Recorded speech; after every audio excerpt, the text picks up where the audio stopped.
All right, so we are recording right now.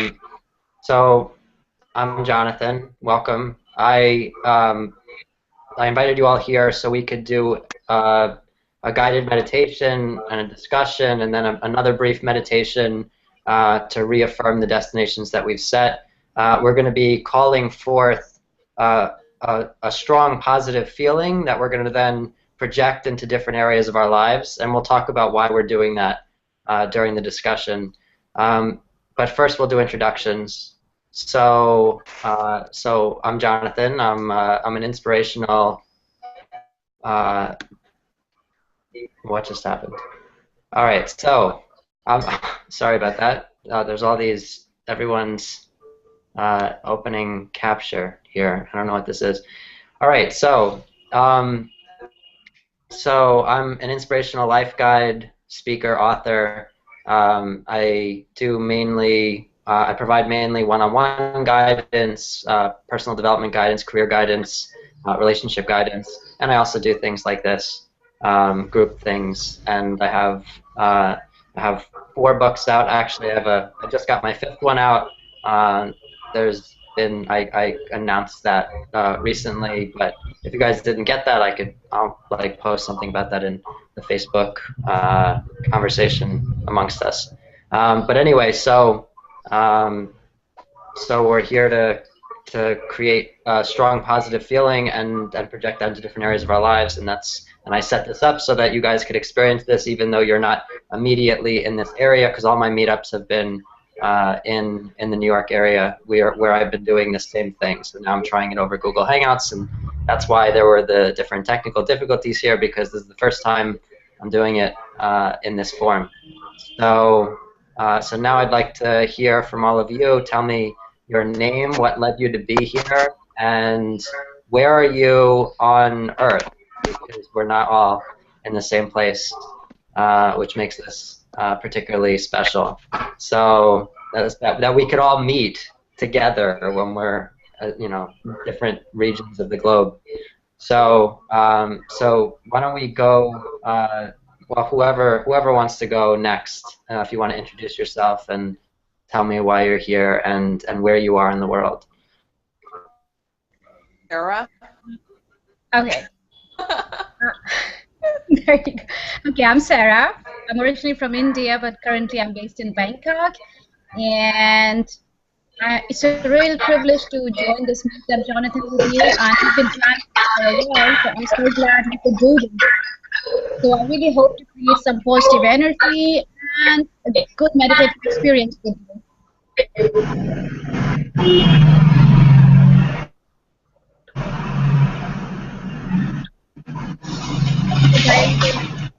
I don't know what's on, but there's a lot of noise. Yeah. So Mahalakshmi, could while you're not talking, would you mind muting your microphone, because there's traffic noise that's interfering. Just while you're not talking. When you talk, you can unmute your microphone. Could you do that? Okay. Okay. Thank you. Yes. I'm from Nagpur. India. Say it again. I'm from Nagpur. Nagpur. It is Nagpur. Nagpur. It is India. Could you do me a favor? Tell me why you're here, and then we'll go to other people. But tell me why you're here, and then mute your microphone so that there's no noise coming through, so that there's no background noise. Okay? But tell me why you're here first. What led you to be here? I just want to listen you. That's the only reason. So do me a favor and Can you mute hear your microphone. And actually, everyone, when you're not talking, if you could mute your microphone, because that'll make it easier. It'll make it so that we can very clearly hear whoever is talking. Okay. So Mahalakshmi, if you'd mute your microphone, that would be great. And then I want to hear from Shantaya. Tell me about you, why you're here, and where you are in the world. Oh, you want me to talk now? Yeah, yes. was muting my mic. Yeah. Okay, so I am in Columbia, Maryland, and hold on, the video has disappeared. But I'm in Columbia, Maryland, and I was invited, I mean, by you, Jonathan, but I got in touch with you through Sarah. So, and it was just recently, like a week or so ago. So,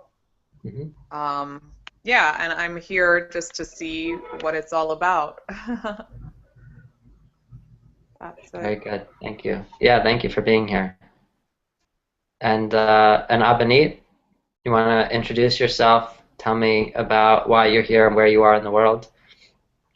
I am Abhinit. Right now I'm Lucknow. It's in India. And Sarah ma'am has introduced me to you earlier. She told me to send a Facebook request, and then I browsed your videos on YouTube, and from that day I planned for this, and I'm willing to hear you. I've heard a video. I've watched a video on YouTube, so that's all. Yeah, thank you, and thank you for coming. Just, Okay, so so now just for the sake of everyone hearing everyone clearly, if you could all mute your microphones, I'll start the meditation, and then we won't have to worry about background noise. Mahalakshmi, could you mute your microphone? It's the Yes. it's the button at the top of the screen. If you hover over it with your mouse, you can click to mute microphone. Is it okay now?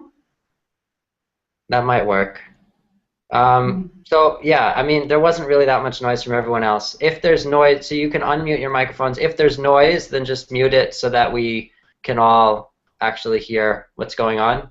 It doesn't really matter otherwise. So whatever you choose to do, as far as the noise is concerned.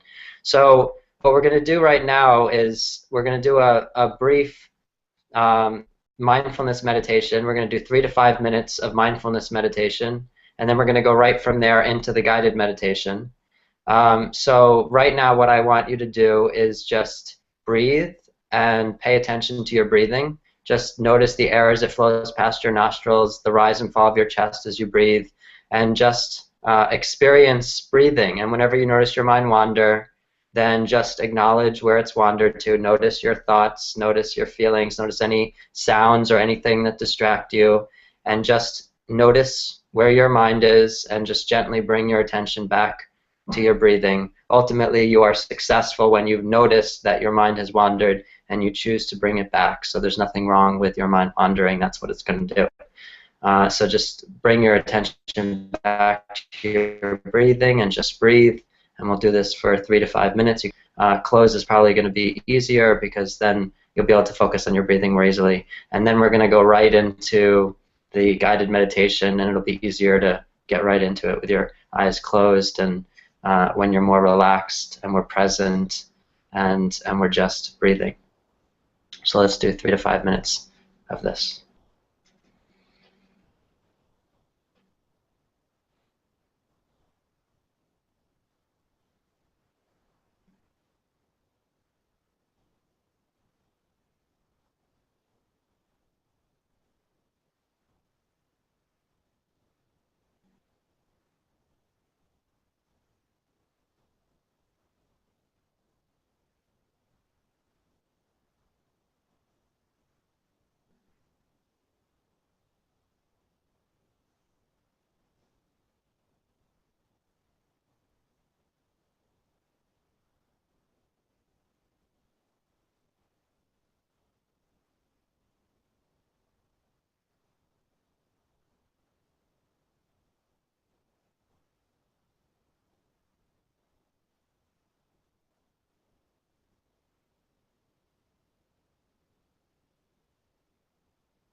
Now while you're still in this calm place, you can keep your eyes closed.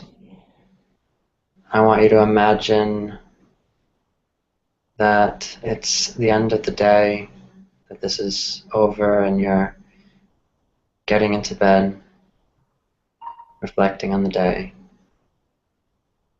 and feeling really good about how the day went.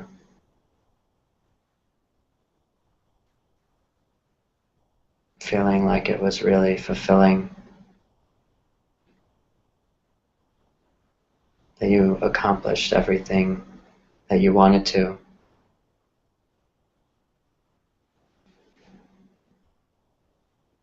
Feeling like you got something out of this. Maybe you found out a little bit more about yourself, you understand yourself a little bit better, understand your life a little bit better, feel clearer, more present, more peaceful, more trusting as you're getting into bed at night tonight.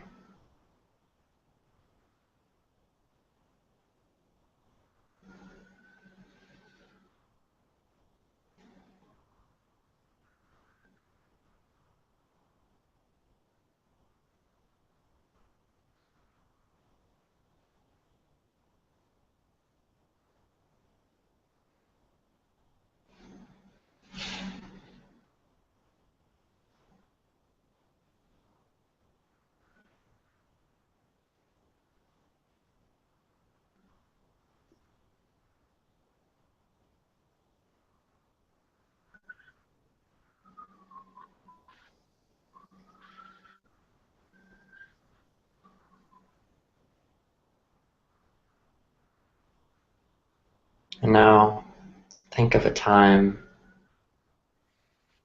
while you still have your eyes closed, while you're still in this calmer place. Think of a time when you felt connected, when you felt connection with another person. Go back as far as you need to go in your life. Could be today, yesterday, a week ago, a year ago. Could be your childhood.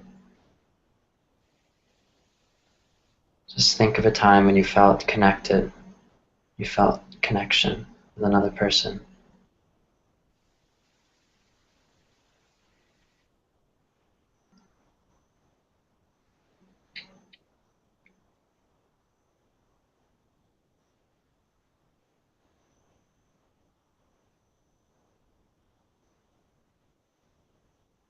And go back to that experience.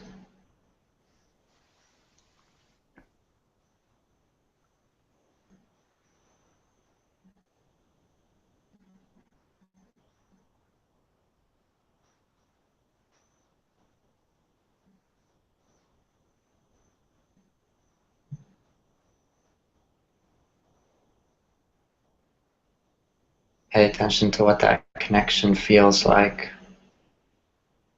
what it feels like in your body, what the experience is like.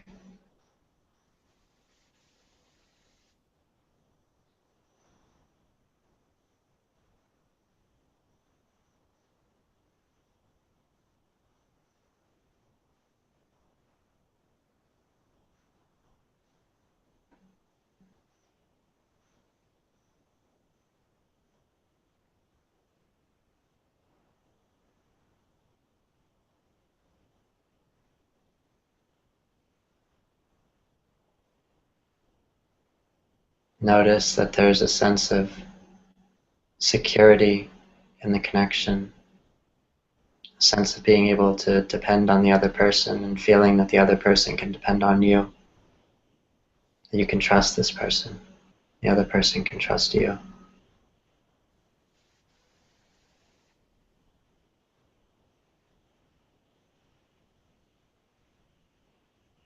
Completely and fully.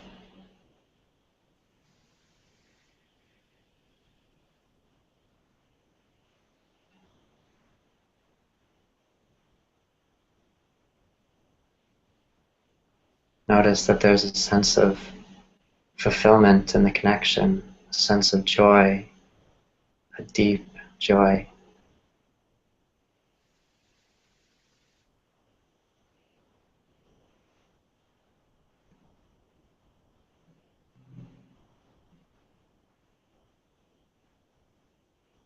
A gratitude for the connection.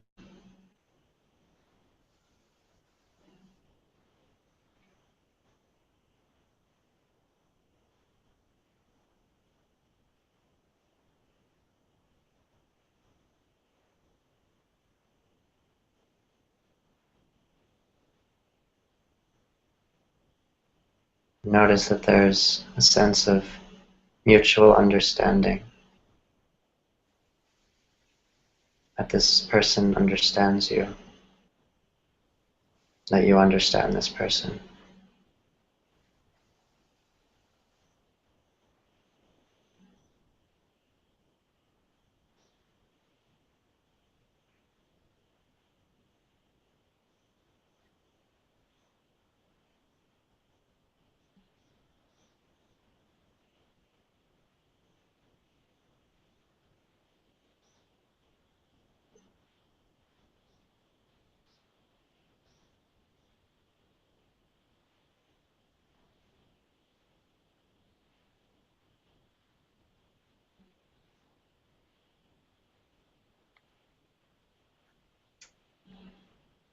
Notice that in the depth and intensity of the connection,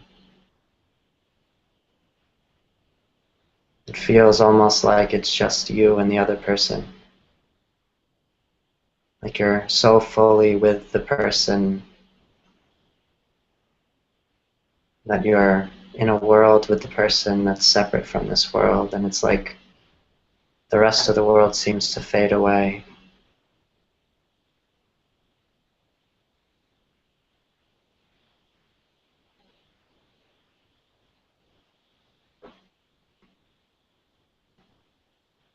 But when you shift your focus to the world around you and you look at it, you feel that connection with everything around you and everyone around you. And in this intensity of connection with everyone and everything, it feels almost as though the world is glowing. It looks like the world is crisper, clearer, like the colors are brighter.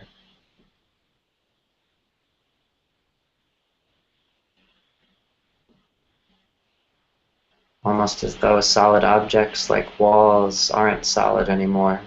Feels like you could walk right through them, move right through them. There's this sense of boundlessness, of freedom in the connection that is so intense that it's as though you move beyond this reality around you and into the connection with the other person and into this connection with everyone and everything. The intensity of it.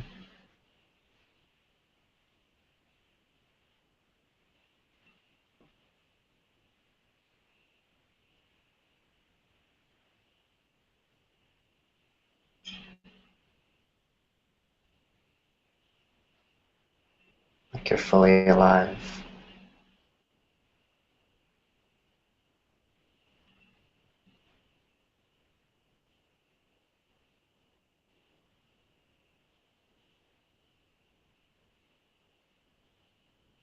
Completely awake and present.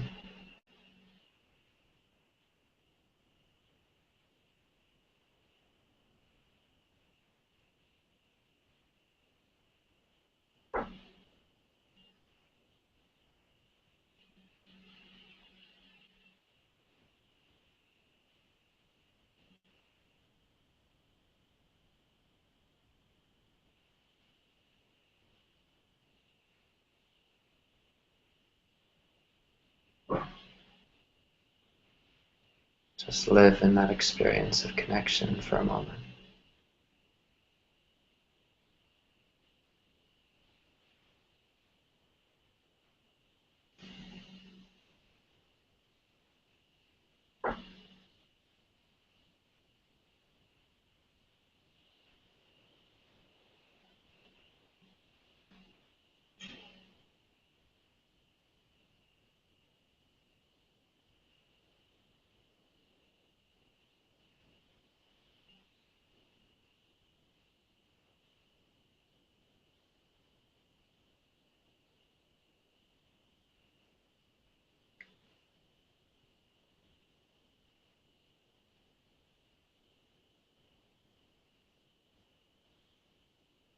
Now imagine feeling that feeling of complete connection with your body. Just being totally connected with your body. Every part of yourself.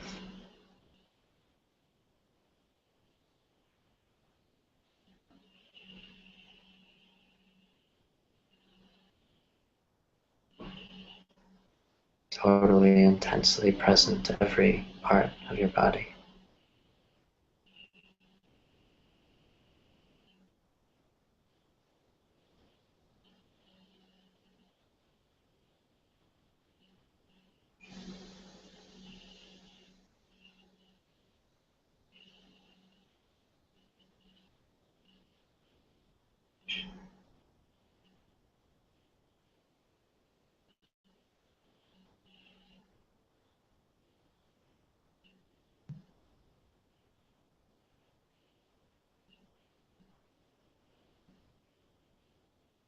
Imagine feeling that experience of connection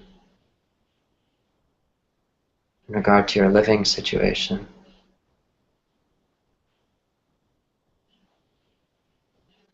Being connected to every aspect of where you live. Being totally, intensely present to it.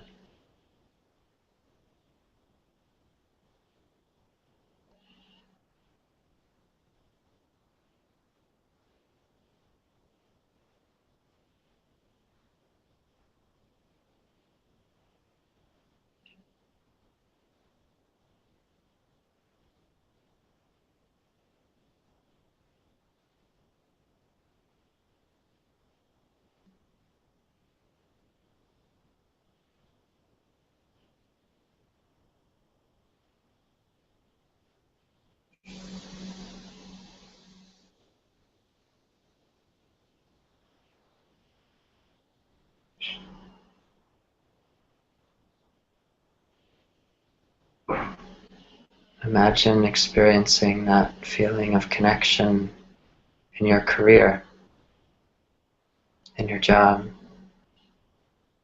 being totally present to it, totally connected to it, every aspect of it.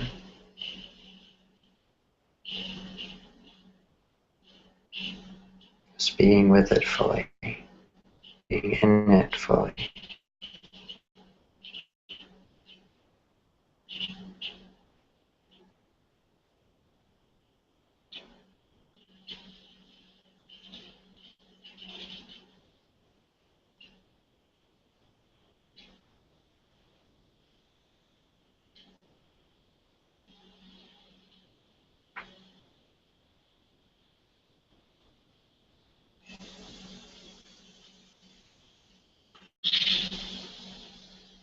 Imagine experiencing that feeling of connection in your financial situation.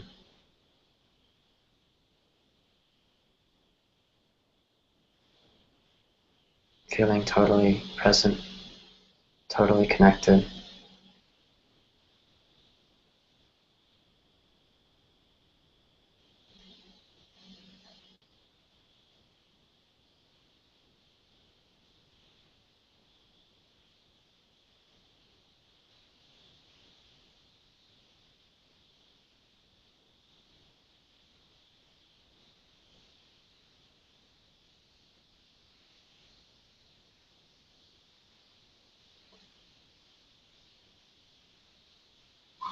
And imagine experiencing that feeling of connection in your family.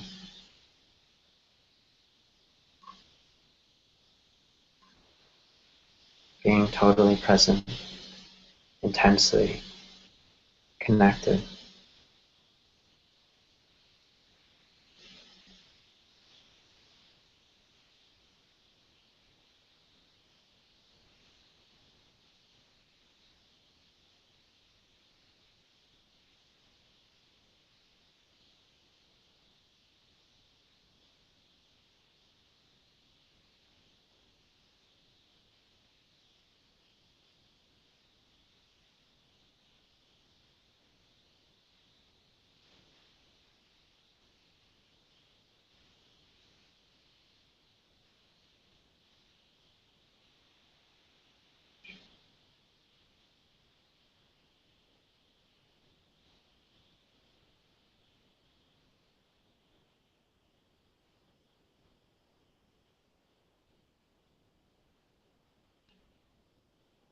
Imagine experiencing that feeling of connection in your community, in your group of friends, where you feel you belong, where you feel a part of something greater, to feel totally connected there, intensely present.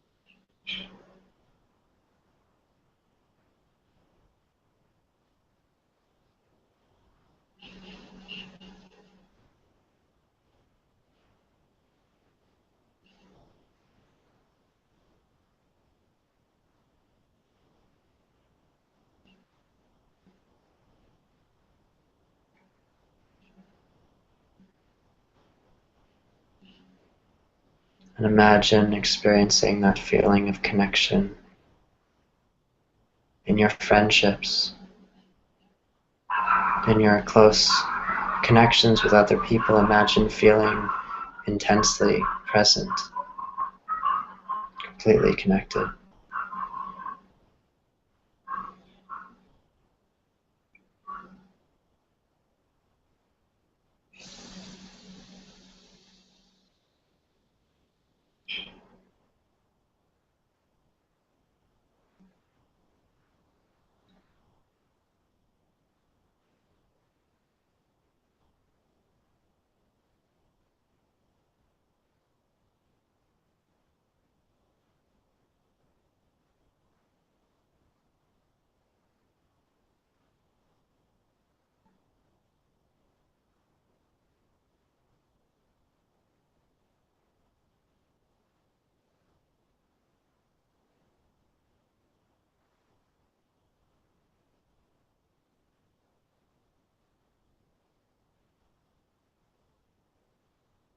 And imagine experiencing that feeling of connection in your relationship or relationship situation, whatever that means right now, and going into the future. In the coming days and weeks and months, imagine experiencing intense connection to another person.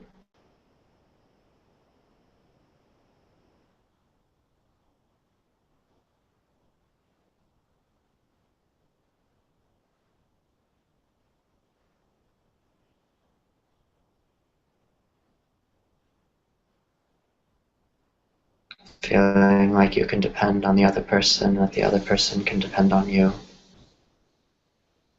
Feeling complete fulfillment with the other person, joy,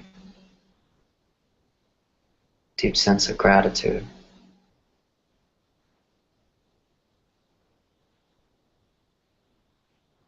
Mutual understanding.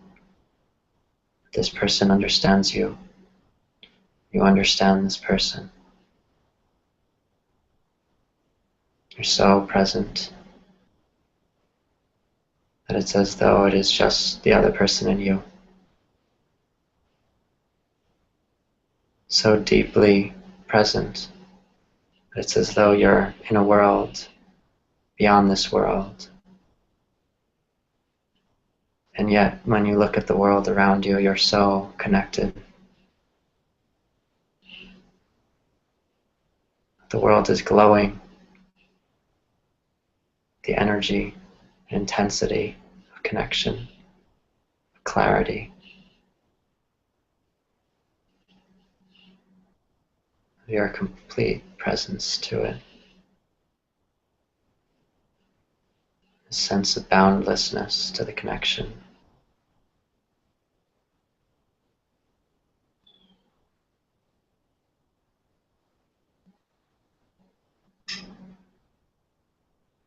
Everything is bright. The intensity of the energy.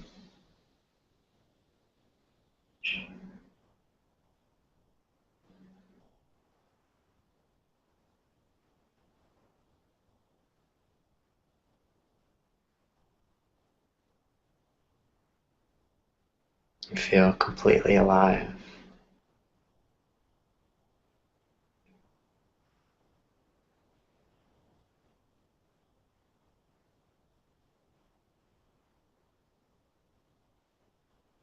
And you realize that that feeling of connection comes from you, being present to you, to yourself, to every aspect of you.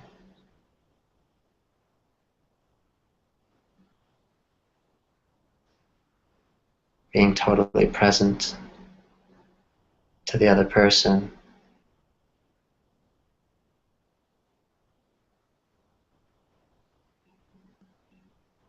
That when you are with that person, you are connected to you, and that's where that experience of intensity, of connection comes from.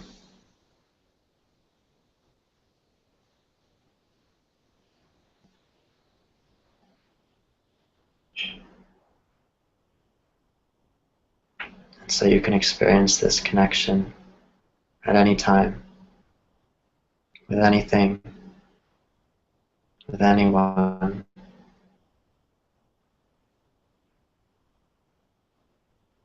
Because it is simply the result of you being totally connected to you.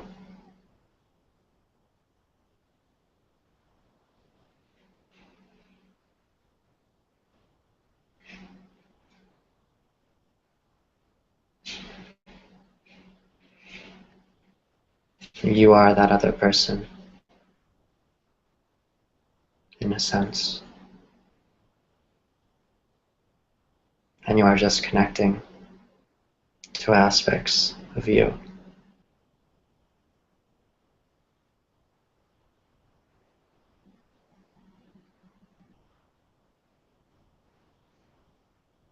Totally present,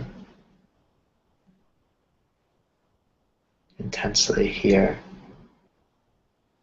and now.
Imagine bringing this experience of complete connection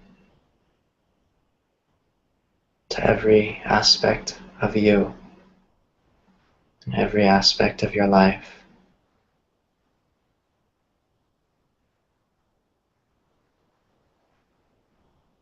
Being so here, the world is glowing with your awareness of it, your intense presence to it, glowing with energy. You feel completely alive and present and so intensely connected in every moment,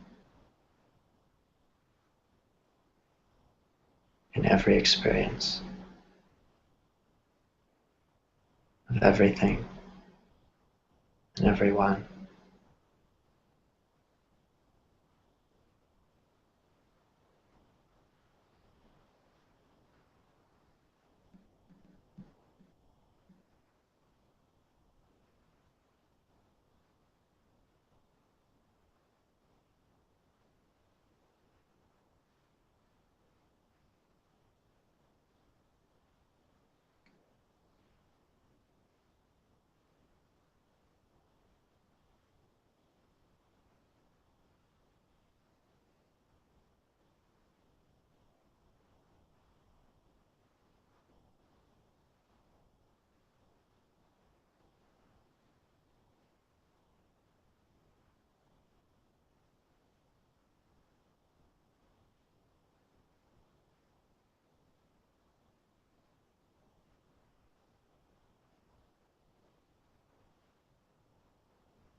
Whenever you're ready, you can slowly open your eyes.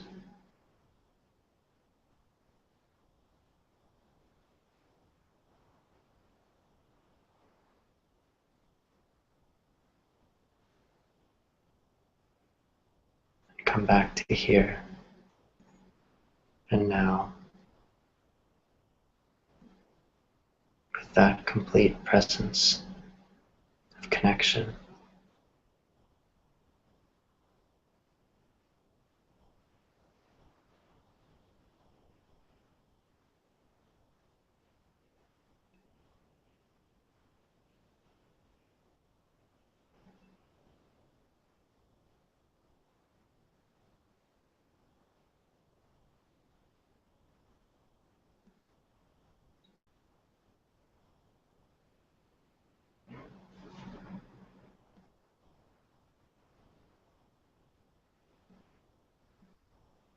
So how is everyone feeling? I'll unmute your microphone so we can hear you.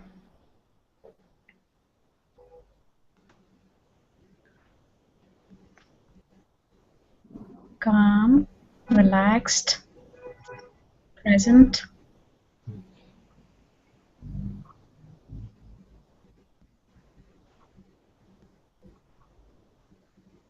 More connected.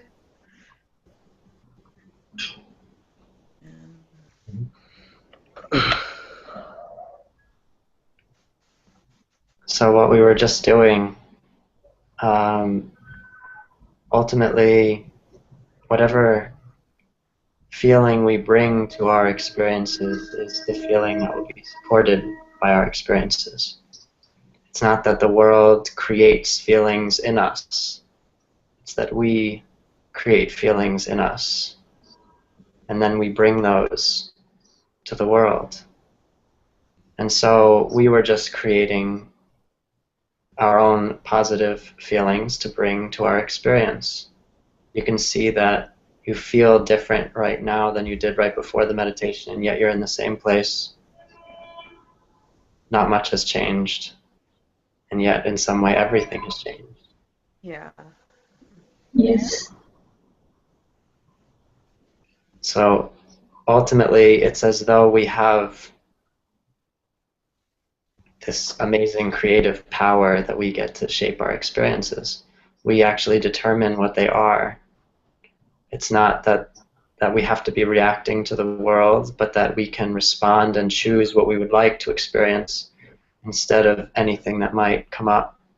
And ultimately, even more than that, not only do we bring the quality of our experience to reality, but we actually determine the specifics of it as well. It's as though we have our own internal GPS system, and whatever we give attention to in our thoughts is that's the address that we plug into our GPS. And ultimately then our feelings, our emotions tell us whether that's a good destination or a bad destination to go to, whether it feels good or feels bad to go there.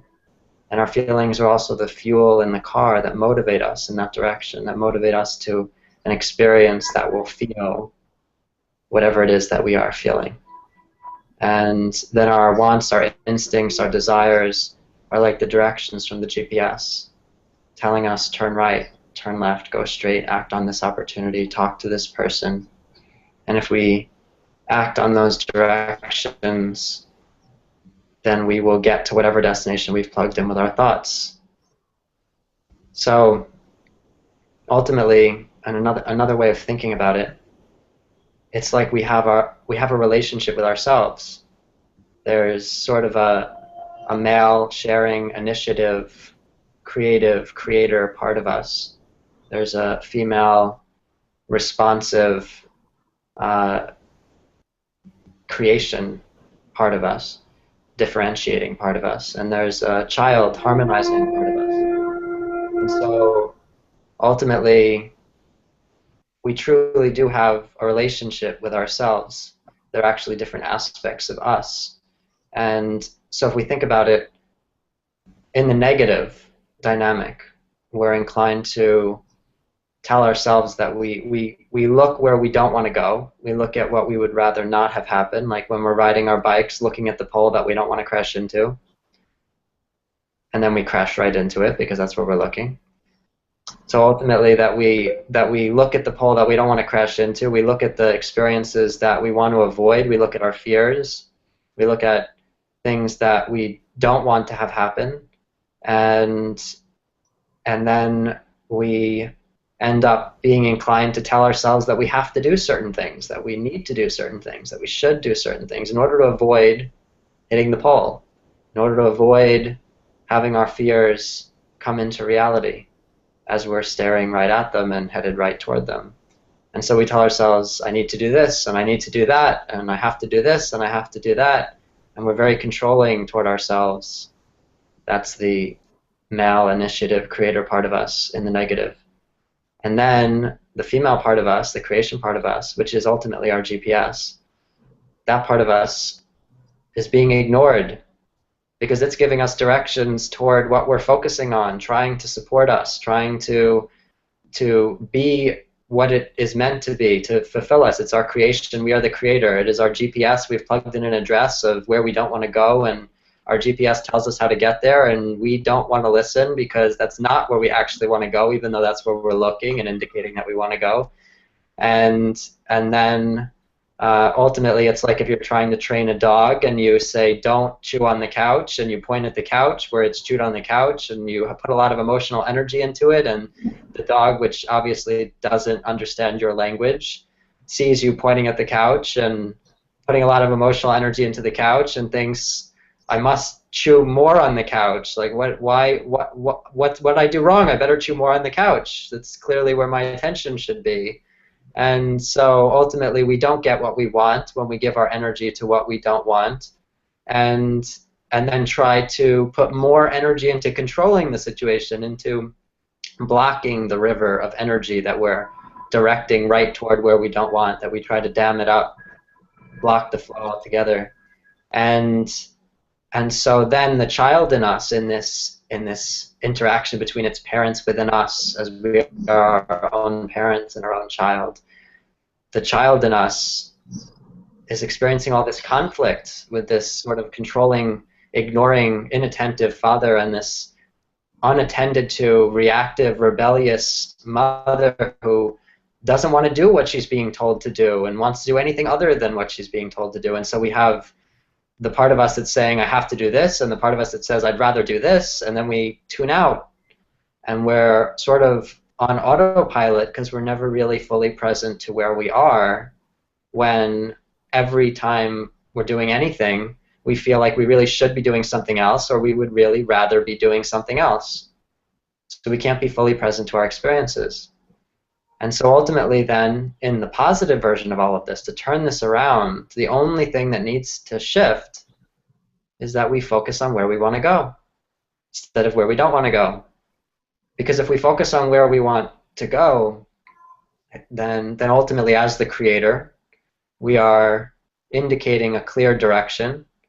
Our GPS, the creation part of us, knows how to accommodate us, gives us directions toward where we do want to go. We're inclined to listen and be really appreciative and grateful, and that we're getting to where we want to go, that we're getting the experiences that we want in our reality, because that's what we're focusing on and that's what we're getting. We're asking and we're receiving.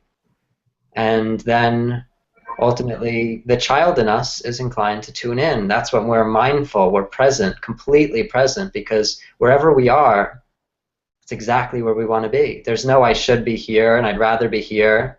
There's simply I would love to be here, and I am here. And so ultimately the reason I'm going into this whole relationship dynamic with ourselves is that we were just creating the experience of connection. And I mentioned at the end, and you probably felt it within yourselves and obviously in the shift in your experience while remaining in the same place, that ultimately we bring that experience of connection to our experiences. We bring our experience, we bring our feeling, quality of experience to our experiences. And ultimately our thoughts determine the sort of specifics, and our emotions determine the quality, how we're going to experience those specifics. And ultimately this connection comes from connection with ourselves, that the creator in us and the creation in us are totally connected, that we are present to ourselves, because when we're present to ourselves as the creator, then obviously our creation, which can only exist with the attention of the creator, that like the male and female within us, that when the male part of us is totally attentive to the female part of us, then obviously from the perspective of the female, from the perspective of our creation, we get to experience that amazing sense of connection, of presence, of intensity of connection, and then there's this mutuality to it. It's almost like we get this whole relationship experience. We don't even need to have anyone else in the picture. Because ultimately, it's not that we therefore don't need anyone else, but simply that we recognize that it starts with us.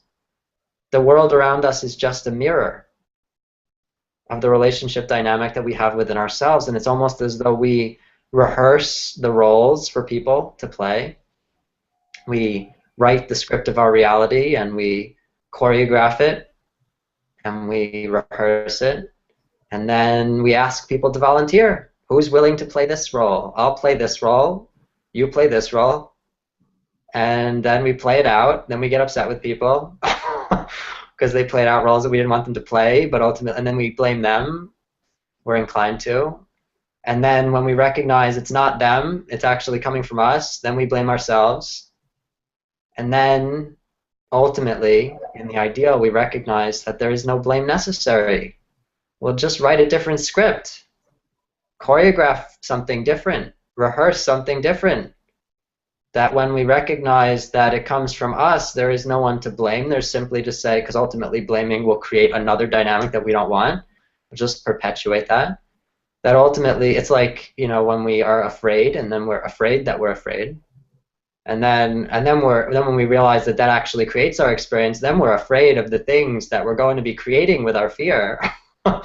And it just builds on itself. And so every experience gives rise to more of itself. And when we love our experience, when we decide we're going to love our lives, then suddenly life becomes something we love. We put a different kind of energy into it. It's, you know, if you think of yourself on a, you know, at the end of a bad day, and you step out onto the street and you look around, and suddenly it seems like, you know, there's someone cursing nearby and someone shouting, and like someone bumps into you, and like people are like grumbling angrily, and like it's raining and it's miserable, and ultimately in the exact same circumstance, the exact same day, you could have left feeling amazing. It could have been an amazing day. step out onto the street, and suddenly you notice the person smiling, you notice the couple, you know, like talking really you know, in a friendly way to each other and sort of flirting, and you notice, and suddenly you feel good about that. And you see it's raining, and suddenly it seems delightful to be outside in the rain. And you hear music playing, and it seems like it's exactly the song you'd want to be hearing at that time. It seems so purposeful because the words seem so relevant to what you were thinking. And suddenly everything seems magical, and yet nothing changed except you. Because ultimately you bring a different internal experience to your external experience, and your external experience actually changes because you notice different aspects of it, and then you start to notice that you actually shift the experience itself. Because if you think about that situation, if you're not in a good place, you feel like you had a really bad day, then, and you bring that to your experience, then you're inclined to be looking at the ground and sort of not happy, and maybe you bump into someone, and so someone else greets you angrily because you just bumped into them, and you sort of add to your reasons to not be in a good place. And ultimately, if you were at the end of a really good day in that same situation, then you're probably looking up, you're smiling, and suddenly people just start smiling at you because you're smiling. And then you see someone attractive smile at you, and suddenly that just lifts you up, like, you know, even more. And it's like everything is just supporting you, feeling great, but the actual experience changes because the experience responds to you, because the world around you responds to you. And so it's not just that we bring a feeling to our experience and it changes what we notice. That's where it starts. And then ultimately, because we're bringing that feeling to our experience, and it changes what we notice, then we also change the experience itself. We change the world around us that we are noticing. So ultimately, then everything in the world supports whatever it is that we brought to it. We actually create our experience. And so we're more likely to notice where we could meet someone we'd really be connected to if we're in that mode of we've already decided we're going to meet someone we're really connected to, and we're really connected to ourselves with that clear destination that's positive. And so we head right toward that person because we decided I would like to experience connection. And we bring that experience of connection to the world, and we notice the people we would be connected with without even realizing.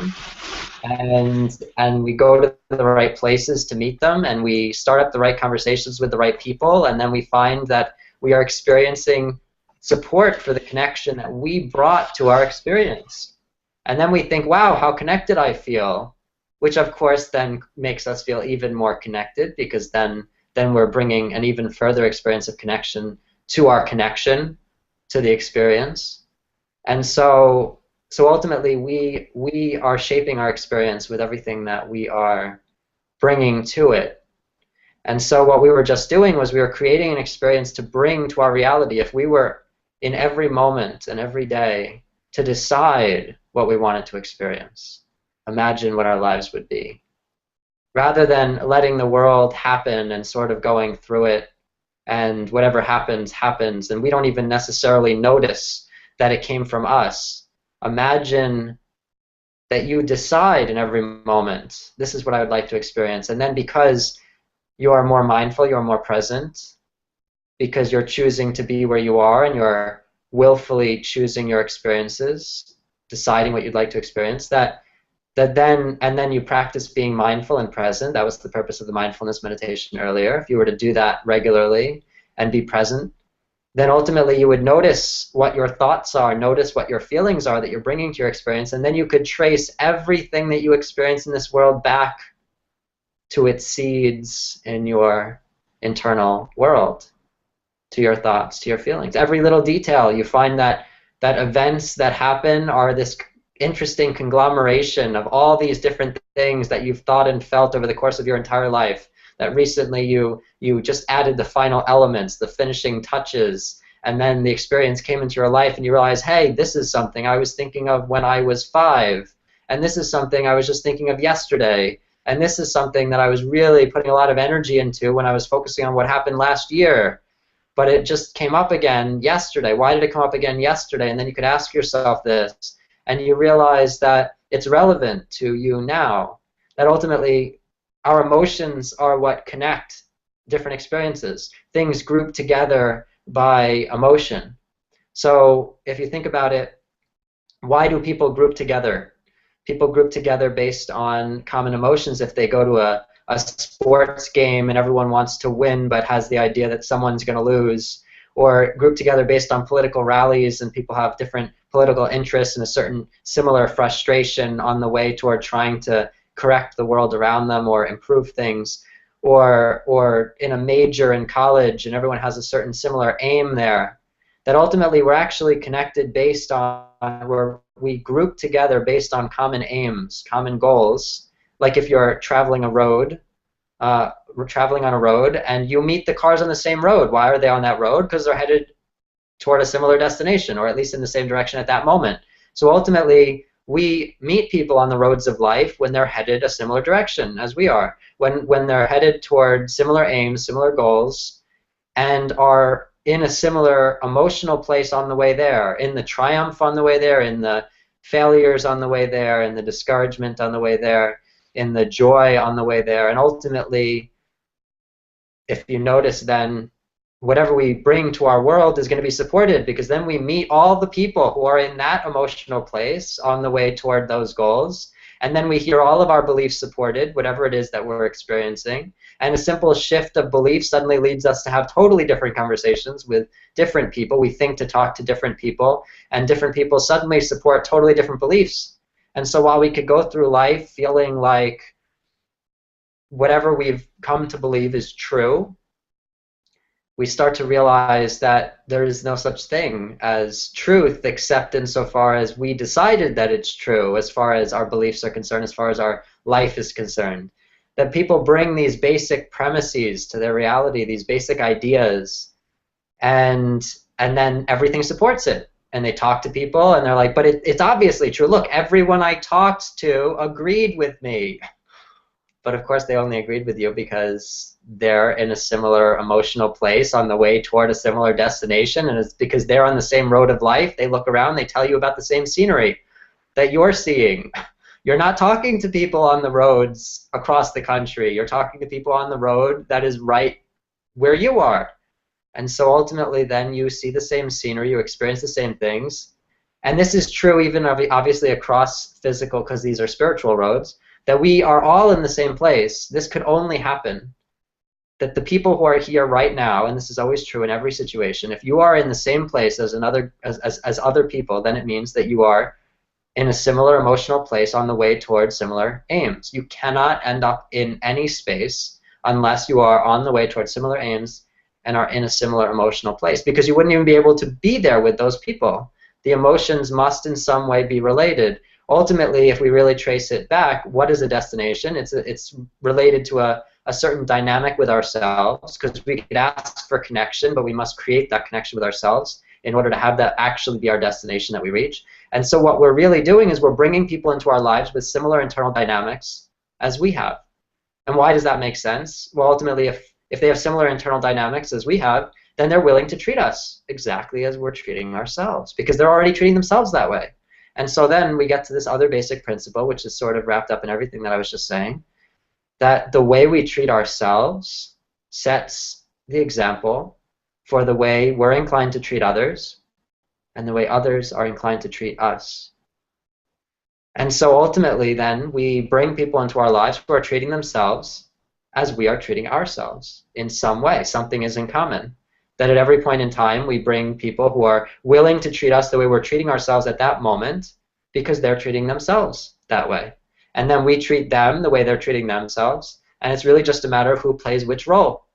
Are we going to play the creator role or the creation role? Or the child role, feeling that there's conflict in the dynamics with the people around us and feeling that we cannot harmonize it, or feeling that there is actually harmony in the dynamics around us, feeling that we can be totally present. So ultimately it's up to us to create the dynamic with ourselves that we would like to experience, that would be our ideal experience, because then we will actually bring different people into our lives. We will group together with different people, and we will get different beliefs confirmed for us that these things seem to be true because everyone is confirming it. Everyone's telling us that the same scenery exists that we're seeing, and we actually determine which road we're on, so we determine which scenery we're seeing, and we therefore determine which scenery is agreed upon, that it exists, that this is what reality is, this is the way it is, this is what relationships are like, this is what community is like, this is what family is like, this is what friendships are like, this is what careers are like, this is what jobs are like, what work is like, this is what money is, this is what health is like, or our bodies are like, this is what our living situations are like. Whatever we are experiencing, we'll bring people into our lives who will support us in experiencing that. So we get to decide, what are our premises? Now obviously then it helps to have some kind of outside perspective from someone who maybe is a little further along the road or a little further behind, that we can start talking with people where they're not exactly where we are, because otherwise we can't get a perspective outside of our own, and then we find ourselves simply having our perspectives confirmed, and we don't realize that there is any other possibility. So ultimately the first step is just simply saying that we're open to the possibility, being open ultimately, not just saying it, but being open to the possibility that something other than what we've experienced could prove true for us. Because if we are open to the idea that if something that we're experiencing that's negative, because notice, if you're experiencing something that's negative, then that's a great time to say what you would like to experience instead. To apologize to yourself for making yourself feel that negative way. That if someone or something makes you feel some way, you ask yourself, what am I feeling? What does this make me feel? What does this make me think? And then you say, how have I been making myself think and feel these things and want these things? And then you say, what would I like to make myself think and feel and experience instead? Because ultimately reality is just showing us. Reality is our creation. Reality is showing us how we're treating it, as we're treating our own thoughts, feelings, and instincts these ways, and then the world says, this is how you're treating me, essentially. You must want to be treated this way. This is what you're telling me, right? Like, I'm just trying to accommodate you.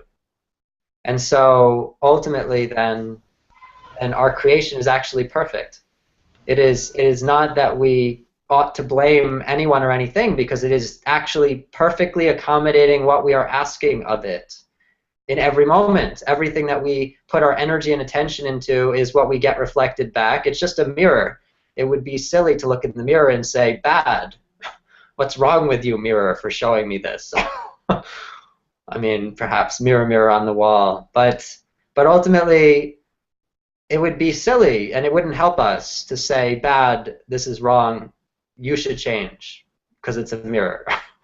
And ultimately, that is all the world around us is. That's all our bodies are. That's all our environments are. That's all the people around us are. They are just mirrors. Now, obviously, they are experiencing their own realities, creating their own realities, and we are mirrors for them. We're all sort of cells in this giant organism, reflecting each other's experiences so perfectly.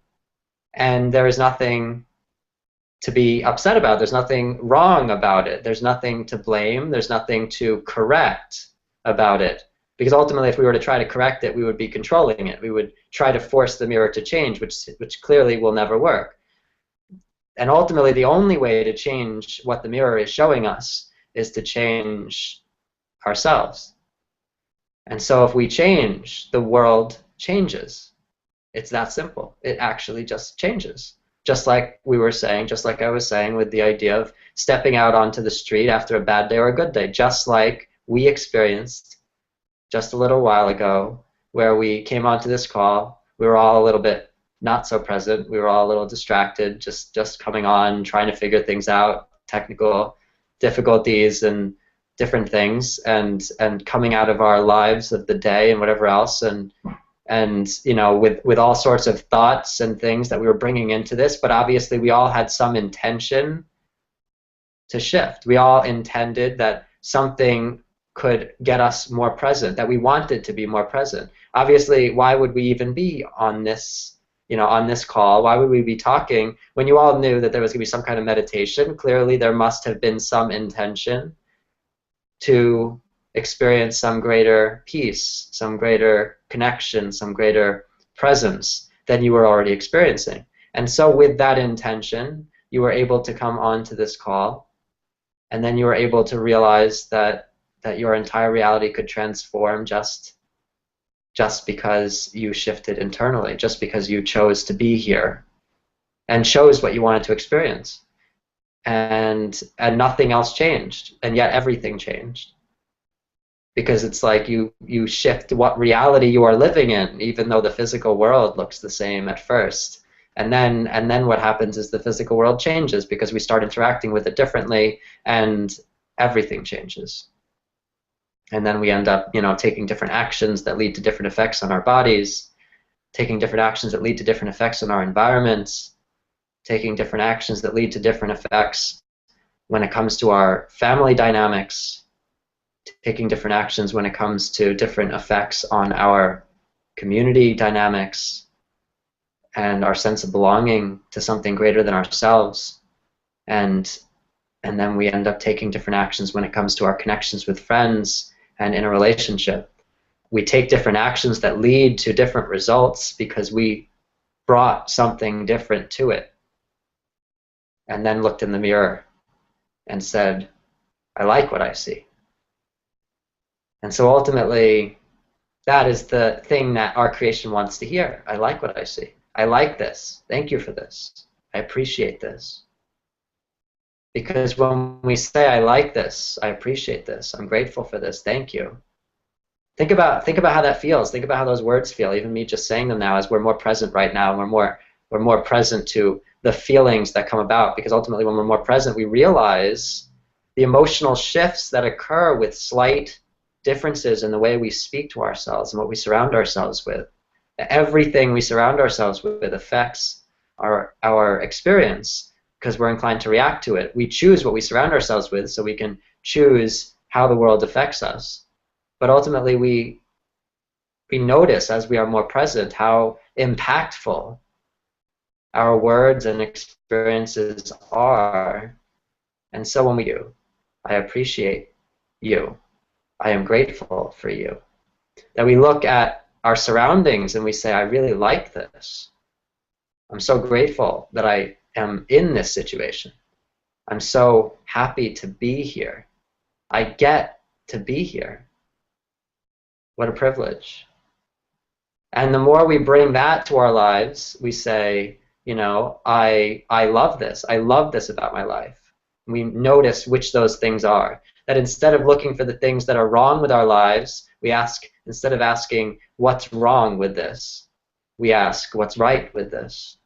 And we start noticing what's right with things. And then we just keep noticing more things that are right with things, because it just compiles upon itself as we bring a new lens through which we're looking at the world. Suddenly everything looks rosy instead of blue, because we just put on a different lens. And everything shifts in our experience of it. And then the things themselves shift because we interact with them differently. So what I would like to hear from you a little bit, I would like to hear what your experiences were with the meditation. I would like to hear, was it easy for you to think of a time when you felt connected? Is there some experience or aspect of the experience or aspect of that experience of connection that you'd like to share with all of us, that we could build on that feeling of connection, hearing how you experience it? Or were there any areas of life that were hard to experience, that were hard to imagine connection in, even in that deeper place, where there were other associations with those areas of life that got in the way a little bit? And what got in the way? What came up for you when you were meditating, or what distracted you, or what pulled you away, or what made it difficult potentially to imagine connection or to be fully in the experience we were trying to create when it came to any particular area of life, or anything else, or any thoughts that distracted you while you were trying to do it, or any feelings in your body that were distracting you from trying to do it, because by the way, the world is responding to you. So if you're saying, I would like to experience this experience of connection, then every part of you that hasn't felt connected to you is going to say, but I haven't felt this way with you because you've been treating me this way. You've been making me feel this. You're asking to be connected. We're going to have to acknowledge the fact that you've been treating me this way up to this point. So ultimately, I want to hear, was there anything that came up that we would want to respond to in the conversation with ourselves? Because remember, if we're all in the same place right now, then it means we all have something in common, that we're all in a similar emotional place on the way towards similar aims. And so actually anything that any of you say, and this is always true in our lives, anything that anyone says around you is ultimately, it might as well be you speaking, because you are saying it to yourself. And then you want to ask yourself, how am I saying this to myself? Or ultimately, more accurately, how am I making myself feel the way this person just made me feel with this person's statement or with this person's actions? And so I would love to hear from all of you, because ultimately anything that any of you say is going to be relevant to the rest of us, and we all ought to ask ourselves, how does this apply to us? How is this something that we are struggling with or imagining or having an easy time with? How is this in our way and not just in the other person's way? And ultimately, there could be totally unrelated things that come up, and that they seem unrelated, but they're actually completely related, because it's all a response to the destination we just set. Because that's just the way the world works. You say, I want to experience this. Your creation says, well, these are the previous destinations you set. This is how you have been treating us. Are you sure that you want to make this change? Are we definitely replacing these old destinations with this one? Because these are all the destinations that are in conflict with this new destination that you set. These are all the ways you've made us feel that are not compatible with the way you're saying you'd like to make us feel. And if you address those things and you redirect them, then you can go fully toward your destination, because you have no conflict. You're completely in harmony with where you're going. So now, is there anything that anyone wants to share? Anything that anyone wants to say that if you're thinking it, everyone else is thinking it also on some level, even if they don't realize they're thinking it. So might as well help bring it to people's attention.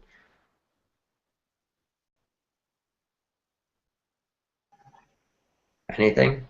Yeah. Could you listen my voice? Yes, I can hear you.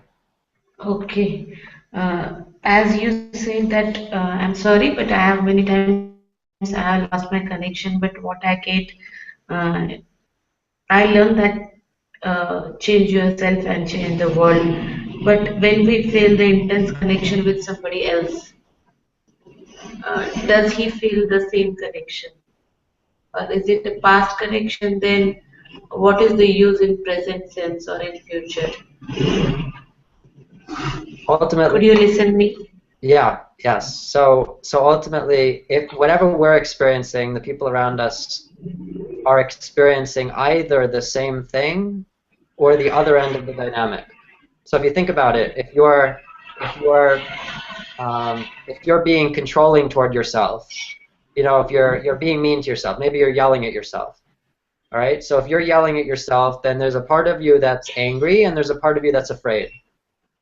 And so if you go into your experiences with other people from that place, then someone's going to be yelling and angry, and someone is going to be afraid.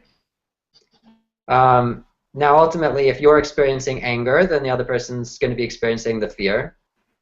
Maybe they're experiencing a little bit of anger also, because there's some of that in that dynamic.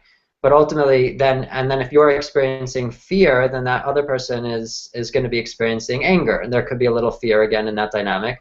But ultimately, because we're both bringing both of that to our experience, when it comes to feeling intense connection with someone, then there must be some kind of connection on the other end as well. But it's important to recognize that it's different ends of the dynamic. So if we're experiencing connection with another person, then the most important thing for us to recognize is that that means that we want to ask ourselves, what is it about this person that we feel connected to?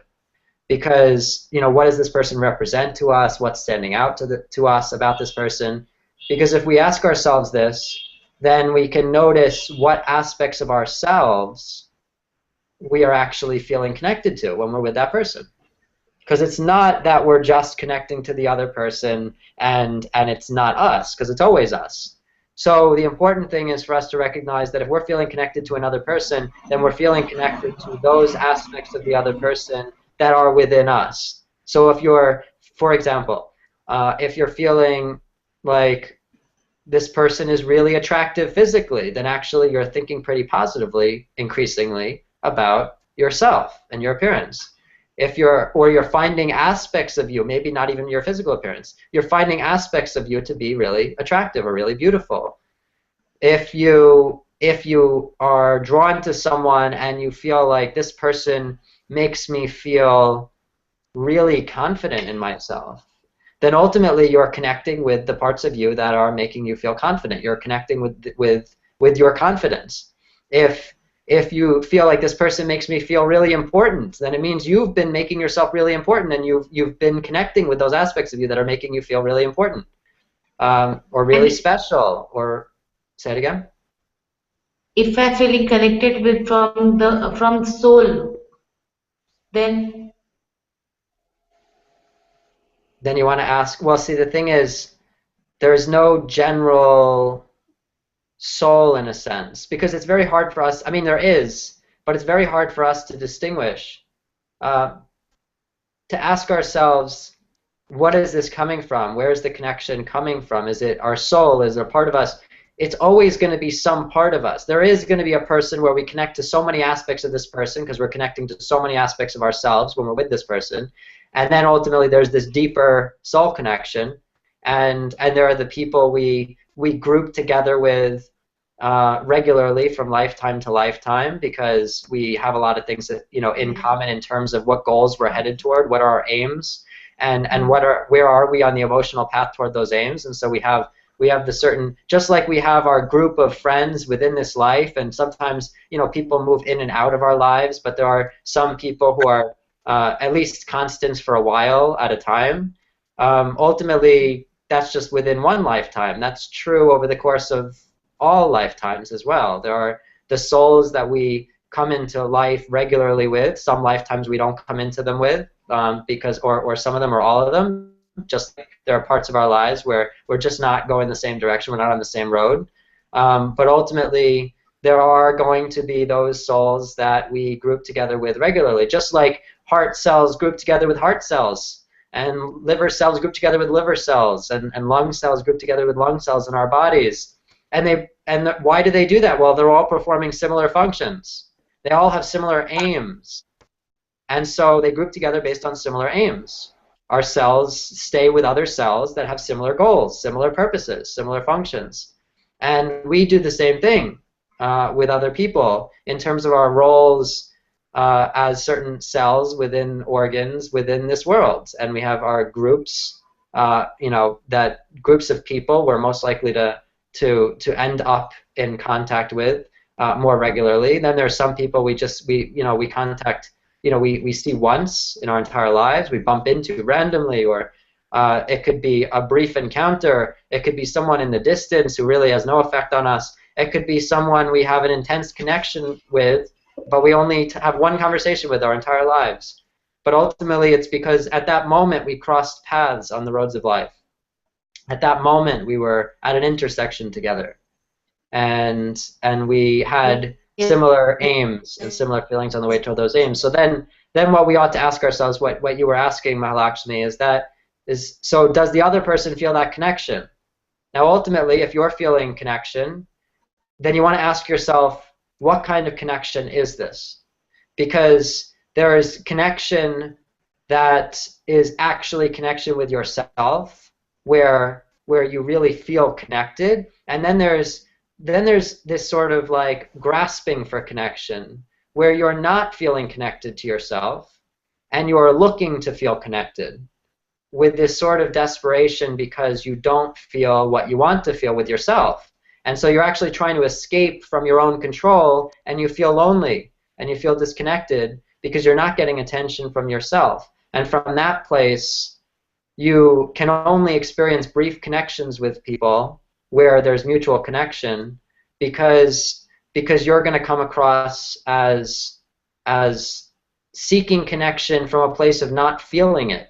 And just like we said, we have to create the experience within ourselves in order to experience the experience outside ourselves and have it be supported by the world outside ourselves. So if you're not experiencing connection and you're looking for connection, then the other person is not likely to experience connection with you. You have to be connected with at least some part of yourself, because if you're feeling connected on any level, you could bring someone into your life who reflects back that part of you being connected with yourself, who shows you the things you are connected with in yourself, and you feel connected with those things in that person, and that person feels connected with those things in you. And you notice if you actually talk about, you talk to people about what your relationships are like with them, friendships and otherwise, then you realize that you feel similarly about the relationships. You feel like you're getting similar things out of it. You make each other feel similarly. That there are themes, this friend you feel this with, this other friend you feel this with. You feel like these are the kinds of conversations you can have with this person, these are the kinds of conversations you can have with this person. Because ultimately, you're learning different lessons with different people. And then there are the people where there are overlapping lessons, but ultimately there's, with this person in your life, the purpose might be to help you get more connected with yourself, primarily when it comes to career. And then someone else might come into your life and help you learn what it is to experience love. And then this other person might come into your life and help you realize that you're actually good at what you do, that you're important, that you're valuable. And another person might come into your life who, makes you realize that you are capable of doing the thing that you feel like you want to be doing, that you can actually go forward with it. And then, of course, there's the person who comes into your life to reinforce your doubts about your ability to do something. And then the person who comes into your life to reinforce your feeling that you will never find someone. And the person who comes into your life who reinforces the feeling that you aren't special. Because ultimately, and even the people who are reflecting back those negative things, their role is actually to show you what you're doing to yourself so that you can respond to that and say, well, I don't like that I'm making myself feel this way. I'm sorry you say that to yourself. Because everything that any kind of negative dynamics you have with another person where you would feel like I really want acknowledgement from this person, I really want an apology from this person. It's really that you want acknowledgement and an apology from yourself. And if you get it from yourself, then you will be getting it from the person you really want it from. And then you will, if it's relevant, also get it from the other person, but not before you get it from you. If you want someone to tell you that they love you, whether it's a parent or a friend or a significant other, then you must get that I love you from yourself first. And if you get it from yourself, then you will be getting it from the person you really want it from. And so then you will be able to really feel it when the other person says it to you. Otherwise, the other person could say it to you and it means nothing. And you're like, but do you really? Are you sure? I don't feel like you really love me. Or I don't feel like you're really sorry. We would only feel that way if we didn't get the apology or the I love you or whatever from ourselves, because that's where we really want it from. We're not going to feel like it's really meant if we didn't get it from where we wanted it from. So ultimately, our job is to give ourselves what we want from other people, to connect with the parts of ourselves that we want to connect to, that we want other people to connect to. We want people to connect with the parts of us that we love. So it's up to us. If we're connecting with the parts of us that we hate, then that's what people are going to connect to. Those are the people we're going to draw into our lives. If we're giving all our attention, our energy to things we don't like about ourselves, those are the very things that are going to draw people into our lives. People are going to notice the things we don't like about ourselves, and they're not going to like them either. But if we are focusing on the things we like about ourselves, then suddenly we start bringing people into our lives who like those very things about us and give us the very compliments we're giving ourselves. If you try one day telling yourself, just give yourself some really big compliment in regard to something that really means something to you, and let yourself feel that compliment. Yes. And if it doesn't happen that day, because ultimately you've got to let go of it. You've got to forget that you even did that. Like you can't be going around looking for someone to compliment you. But if you give yourself a compliment, and you tell yourself, you say, I'm really intelligent, or I'm so beautiful. You look in the mirror, or I look amazing today, or use a different word. I look awesome today. If you just go about your life, it is guaranteed that someone is going to give you the exact same compliment. They'll even use the same words. If you use words that you don't usually use, you don't usually hear from people, it's more amazing. Because then you're like, what is going on? Like, I just said this to myself today. And I haven't thought this about myself ever, and no one's ever said this to me, and now this person is just telling me that I'm really great at this. You say, I'm a great singer, and suddenly, like there's some like something happens at some point. You find yourself, you don't even realize, you don't even remember you said it, and you find yourself singing in some situation. Someone compliments you after, and they're like, "You're a great singer," and you're like, "I don't even sing usually. What just happened?" So experiment. Play around with that. Ultimately, the world is just a mirror. Now, obviously, that doesn't mean we have no reason to feel the compliments. In fact, it's actually more of a reason to feel the compliments, because that's our creation complimenting us. We created this experience. How powerful, how amazing that is. Even more amazing than if it's like a random occurrence. Like, oh, people sometimes compliment me, sometimes they don't. I don't really have any control over it. That's not so amazing. But we actually determine it. If someone's criticizing us, we're criticizing us. If someone's complimenting us, we're complimenting us. And it's the very same criticism and the very same compliment. If we're feeling critical of someone else, we're criticizing that in ourselves. And they're criticizing that in themselves. And they're probably also criticizing it in us in some way. Or at least in other people, even if it's not in us. And ultimately, if we're complimenting something, and if we're feeling something about someone else, we're complimenting someone about someone else, it's because we are feeling that way about ourselves. That we're actually complimenting ourselves, and they're actually complimenting themselves in that way, and ultimately we're complimenting each other. So notice, obviously, in the more positive experiences, there's this sort of greater mutuality. I was suggesting this dichotomy of anger and fear. In the more positive experiences, it's more mutual, it's more equal. It's like, I love you and you love me. I think you're beautiful, you think I'm beautiful. I think you're intelligent, you think I'm intelligent. It's more mutual usually. In the negative, there's this more hierarchical nature to the experience. There's control and rebellion, there's anger and fear, there's criticism and feeling vulnerable and criticized. But in the positive, we get more mutual, more equal experiences, more on par with close friendships and significant other experiences, but in this way that it's like our ideal version of it, most or all of the time. So, yeah. So I guess we could go to are there other questions, or other experiences, or other things that you want to share?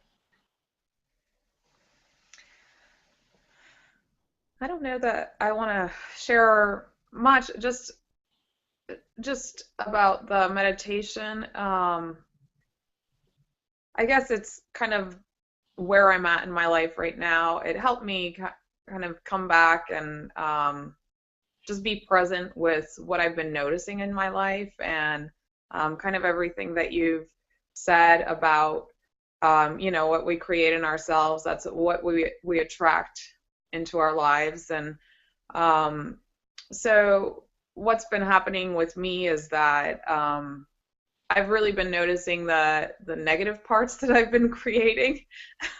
So it's interesting because it shifted my kind of just my perspective of life and where I am, and it shifted my interaction with the people around me and myself. And so it's actually joyful in a way when I start to notice that, oh, okay, this is what's been happening and this is how I've been reacting to it, and I haven't liked it. I haven't. I have been unhappy. I've been angry. I've been sad, hurt, all of these things, and it's because that's the way I feel inside. And so I actually, when I notice that, I look at the person or the situation, the environment that initially I was reacting to negatively, and I see it actually as a gift. And because it's like it's reflected back at me the things that I've needed to see in myself. And so that's where I start to feel the sense of joy, because it's like, oh my goodness, you know, I've created this because this is what I wanted to see in myself and what I needed to see in order to grow and just progress in my views and in my being, and become more present and attract what I want to and who I want to be, who I really want to be. So yeah, that meditation just helped bring me back to that. And just, yeah, it's just, I feel joy. So thank you. Yeah, you're welcome. Thank you for sharing that. I'm sure that all of us can relate in some way to that.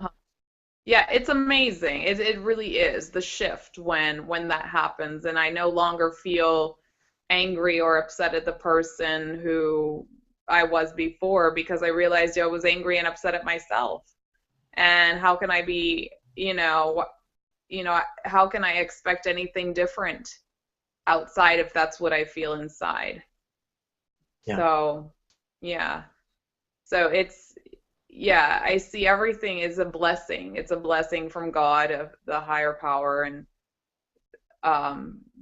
so anyway, it's helpful. So now what you want to do is use that, now that you see the reflection and now that you're able to see it in a positive way, as a gift, as a reminder of the fact that you felt this about you. Obviously, the next step is to say what you would like to feel about you. So what would you like to feel about you? How would you like to feel about yourself? Well, I feel joy even talking about it. But I want to feel present wherever I go. And so that's the challenge for me right now, is like, how do I feel present in every situation, my work, my financial state, my home, my relationships, my family.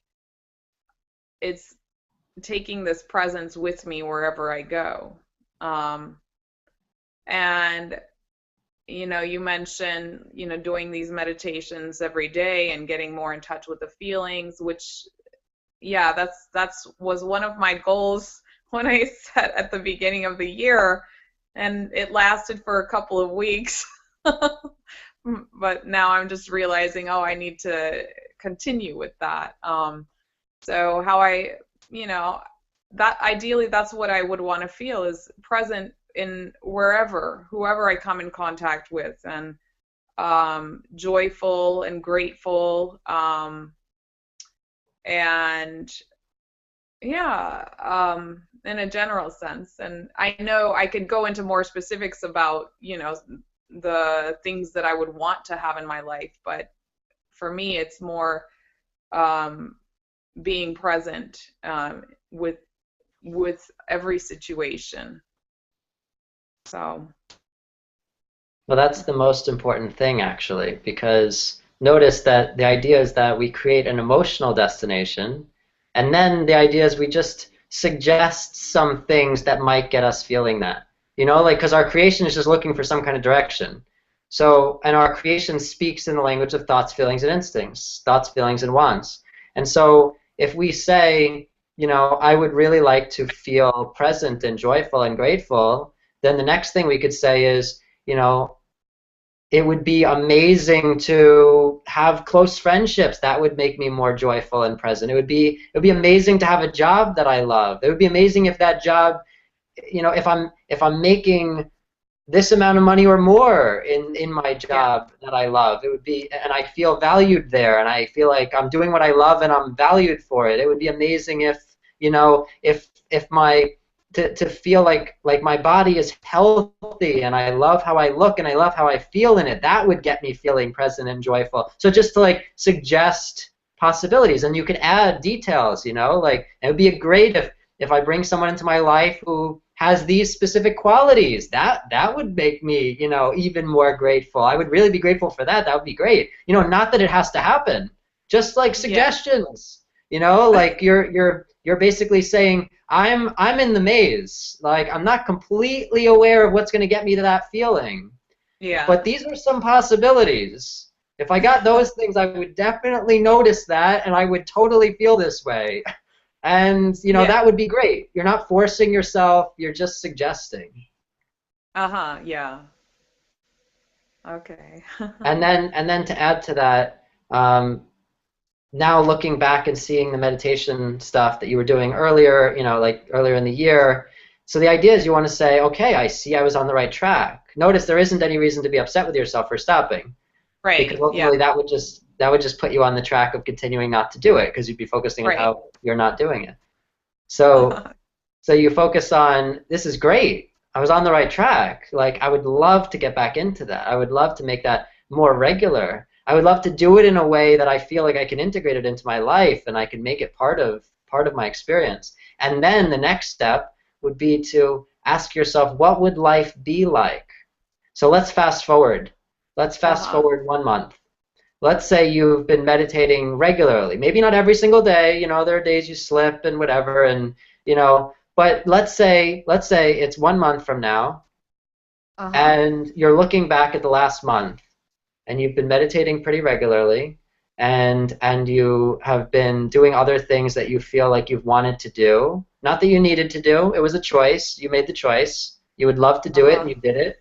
And you did a lot of those things, and you are really feeling present and grateful moment to moment. What is that like? Tell me what that's like a month from now, looking back at your experience. You're looking back at the last month that was between now and then. So tell me about, you're fast forwarding a month. You've been meditating, you've been doing things you wanted to do, and you feel like you're on track and you feel present and grateful. Tell me more about that experience. Well, if I look back, if I'm present in that place, and looking back, like as you were describing it, I was feeling like, well, there's no judgment about where I was. I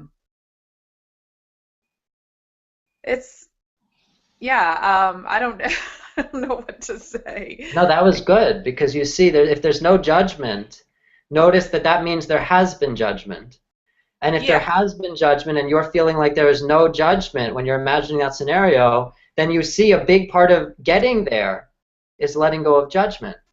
Because if you fast forward a month and you imagine this reality, and you imagine, well, your first thought is there's no judgment, your creation is saying to you, if you want to get there, you would have to let go of judgment. Yeah. So what does it feel like? What does it feel like to live without judgment? Liberating. Free. And that's what joy is. Liberation for me. Liberation. Freedom. That's great. That's how you create your experience. See, ultimately, we imagined an experience, then you said you noticed what you weren't liking about your experience. You noticed what you wanted instead of the experience that you weren't liking. You saw the pole. You said, I want to go off to the open field instead, as you're riding your bike. And so you look at the open field, and then you say, what would it be like to be in that open field? You know, how is that going to be, you know, if you fast forward? That's what we did at the beginning of the meditation. That's why I had you all imagine how are you going to feel to bed. Because ultimately I just set the stage for all of you to have a great experience of this whole, you know, meditation. That's how we do it. If you imagine that you're going to feel good afterward, then you're going to. Now, I could have just gone into the meditation and, you know, maybe we would have felt good and, you know, maybe we wouldn't, but we wouldn't have intended so clearly. I would like to feel good afterward when I'm getting into bed, to feel more connected to myself, to feel more present, to feel productive, to feel like the day went well, to feel, you know, more trusting, to feel like I understand myself better. So that we imagined that before we did this, so we made it so that this would have to be part of that path without making it. It doesn't have to, but ultimately we put a GPS destination in so that now we started getting directions. All right, so then you're going to be a little more present to the meditation. You're going to be a little more present to whatever you could get out of this. I'm more likely to say things that are going to be beneficial to you because you're asking me to.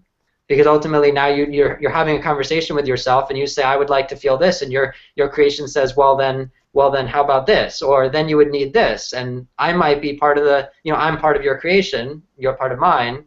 And so ultimately I'm going to say things that are relevant to what would get you to your destination. You're going to say things that are relevant to what would get me to mine. So we all put ourselves in that space of having the destination of going to bed tonight feeling really good about how this event went. And that's how we ideally would approach every experience in life. Now notice, obviously, if we're meditating regularly and we're more present, we naturally bring this sort of more positive emotional experience and this more positive outlook to everything, and this more trusting outlook to everything. So even without consciously setting destinations, our default is positive, our default destination, the one we just naturally go to. When we're not in a good place, then we're more likely to be, when we're not present, then we're more likely to bring a negative, you know, default destination to our experiences, which would make it more relevant and more important for us to make sure that we set positive destinations, so that even if we haven't been in a good place or we have negative beliefs about things, that this one is going to be different because we have imagined that we're going to feel really good, have a really, you know, bad experience with a relationship situation, and then you go into the next relationship but you never set your new destination. Then you're going in with the feeling of what a relationship is like from the last one. You know, same thing with a job or you know, any kind of community situation or anything. If you bring in what you felt from the last time and it wasn't positive, or you have negative associations from your childhood or with your parents, or, you know, their relationship and what that was like, or their experience of what work is like, ultimately you want to shift that and focus on, I don't know, I feel like everyone's dropping like flies here. Everyone just like popped out of the I'm thinking it's probably the connection in India or Thailand, wherever. I know. Well, except we still have someone from India, so it can't just be India in general. I know. I was thinking that also. All right, good. So hopefully we'll get people back. Yeah. But yeah. So ultimately, the idea is that if we set a positive destination before we go into it, then we can decide what we're going to experience rather than carrying in old beliefs, and then we get a new experience supported for us, which helps us shift our beliefs. And then we start to believe that things could be better than what we used to believe because suddenly we experience this positively. So if, you know, our relationship between our parents wasn't positive, and we bring that to our relationships, and we experience all these negative relationships, and then each one confirms what we feel about relationships, and then we go into another one, and that's going to confirm the same beliefs, the same feelings. But before we go into the next one, imagine, what if a relationship was really positive? What if I fast forwarded a few months from now and I was in a relationship that was amazing and it was like harmonious and it was all these things that the other one wasn't, and we started imagining what that would be, and I felt connected, I felt like I really was understood there, I felt like there was peace in that situation, I felt like there was communication, I felt like I loved who I was when I was with the person. That would be amazing. fast forwarding and imagining that the future is already the past. And then Yeah. we go into it with that new destination. Then obviously we start, noticing different things, like we notice different feelings, different experiences that say, but I haven't been experiencing this with you. Like our creation is saying, you haven't been making me feel these ways. You've been making me feel these other ways. How do you really want to make me feel? And then you say, I'm sorry, I have been making you feel those ways. I didn't even realize. And I didn't realize I was doing that, and I realize I am, and I take responsibility, and I'm really sorry. And I never want to make you feel that again. And I will never do it intentionally. And this is how I would like to make myself, I would like to make you feel going forward. You're talking with yourself, and you're having this conversation with yourself. This is how I would really like to make you feel going forward. I would like to make you feel connected. I would like to make you feel like there's a really good relationship with good communication and everything here. And that we're the best versions of ourselves with each other, that I am the best version of myself with myself. I would love to experience that. And then that we commit to doing the things that we're guided toward that would lead to that. And obviously we can acknowledge that we make mistakes. And when we do that, that we're able to be easier on ourselves. We're able, when our creation says, but you look like you're doing the same thing you used to do. And we, we notice things with our parents or a relationship or whatever that triggers something old, and then we say, okay, I see this. But we don't have to go back there. I know I slipped, and I'm sorry, and I see this was reflected back at me, and I see this was coming from me, but I am really working on it, and I hope that you can recognize this. You're talking to yourself. I hope that you can recognize that this is not the same as the past. That yes, I slipped. I fell into an old pattern for a moment, for a week, for a month, whatever. But I'm working on it. And you can see that I'm, even by noticing this is different. Because I'm noticing it now. And I see what I did, and I notice, and I'm sorry again. And I am intending again to make the effort to make this change and make you feel this way going forward. And I hope that you can acknowledge my progress as I go forward. And I hope that I can acknowledge my progress as I go forward. And I would love to make myself feel these new ways going forward. That we have this dialogue with ourselves that we would want to have with the people that are making us feel negatively, if we could actually forgive them. Yeah. That we would be able to forgive ourselves. That we would apologize to ourselves and forgive ourselves, because both of those dynamics are within us. Yeah. And when we have that conversation, then we allow ourselves to move forward toward these new destinations, that we just keep up the relationship. That is the most important relationship, which is the one that we have with ourselves. Yeah. What's everyone thinking? Yeah, Abhinav. Go ahead. Yara, you want to I say want to something? say one thing. That I found it very difficult to forgive someone. I'm used to having grudges, usually with the persons, and it seems very difficult to forgive someone, even myself too. It's ma'am knows. uh, So forgiveness is what you're struggling with, you're saying? Yeah, actually I'm struggling with that. Forgiveness is very difficult for me. The first step in making forgiveness possible is apologizing, because it's coming from you. You're having trouble forgiving other people, but you are not going to be able to forgive them until you forgive yourself. But you're not going to be able to forgive yourself until you apologize to yourself, because we would never forgive someone fully. It's very difficult, if not impossible, to forgive someone fully until they acknowledge what they did that we are forgiving them for. If they don't even realize what they did and acknowledge it to us, I did this, I see this made you feel this way, I recognize this made you feel this way, and I'm sorry, and this is how I would like to make you feel going forward instead. I would like to treat you this new way going forward. If we don't even have that conversation with ourselves, there's no forgiveness happening. Because ultimately that's the conversation we'd have to have with another person in order to have forgiveness happen. That's the conversation we have to have with ourselves in order to make forgiveness possible.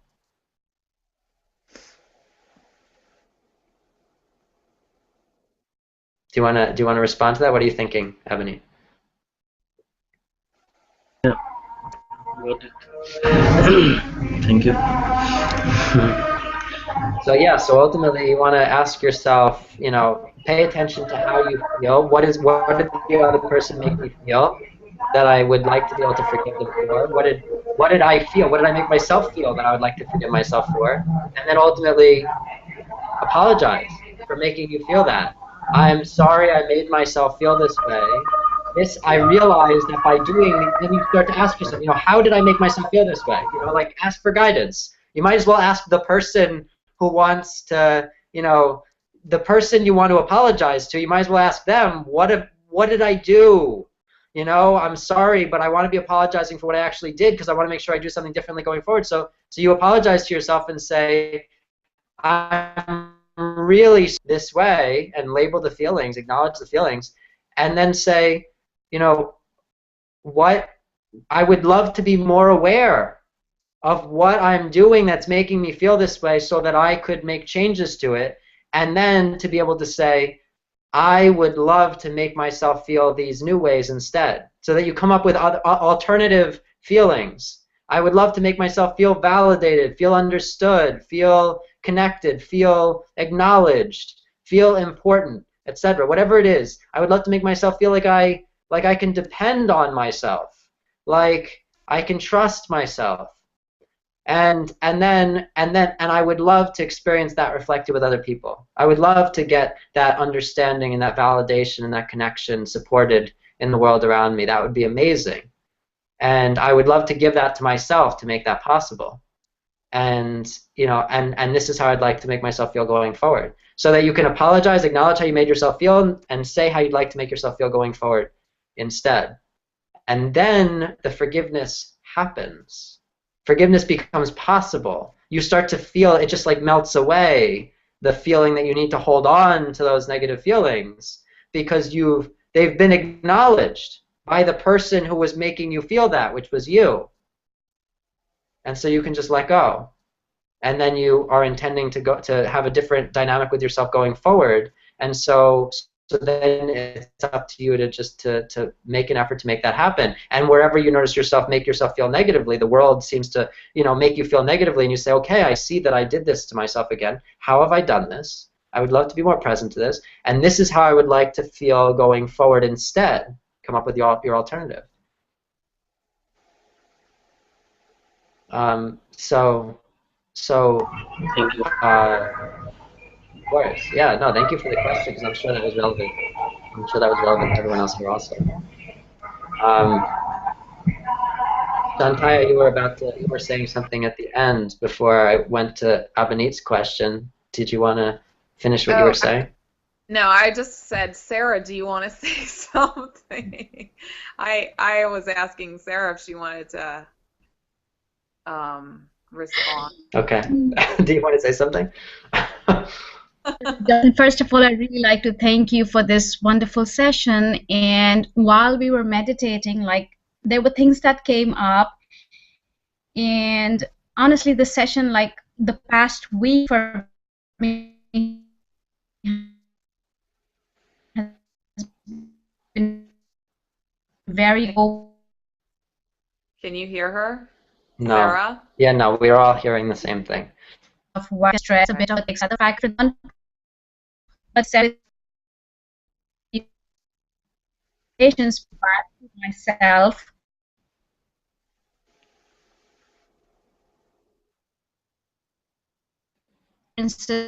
That were not so good for me, and somehow I feel I chose those experiences because I had to learn something from them.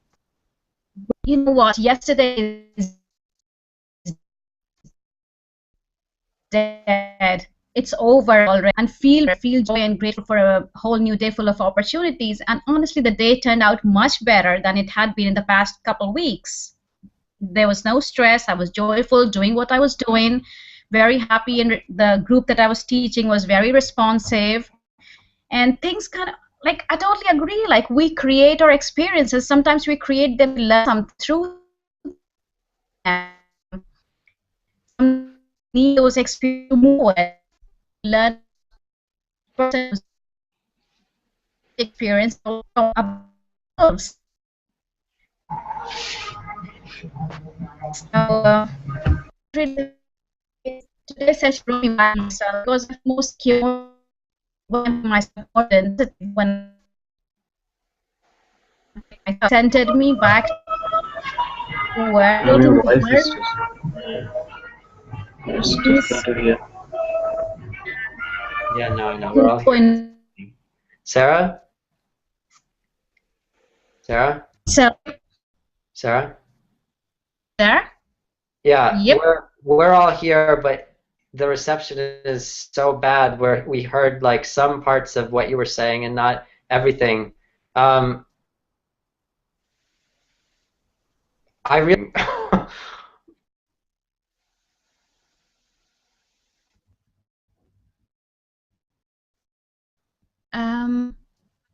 Are we sorry? I think option. yeah, I mean we can hear bits and pieces. It's like coming in and out. It's breaking up and Mm-hmm.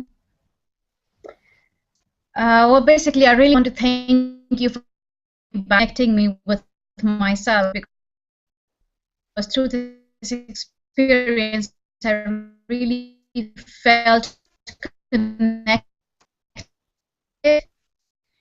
and moving ahead to create my own experience that I choose now. So that's great. thank you. Yeah. Of course. Thank you for sharing. It's so I just want to point out because this is relevant to all of us. Everything that happens is relevant. This is always true. So what just happened is relevant. So we just intended connection. I'm serious. Like this. I mean, this is a good example. It's good that this happened. That we all just intended connection, and we just got a good reason why we haven't felt as connected as we intended. So basically, we set a destination. We just saw a contradictory destination in our relationship with ourselves. So everything we were just feeling, I know at least I was feeling, I imagine you guys were feeling similarly, and Sarah got the other end of this, so we all have this dynamic in ourselves.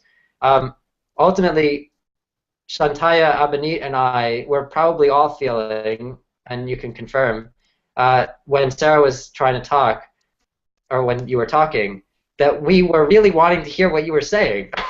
Yeah. And we were and like we heard bits and pieces, and what we heard was really good.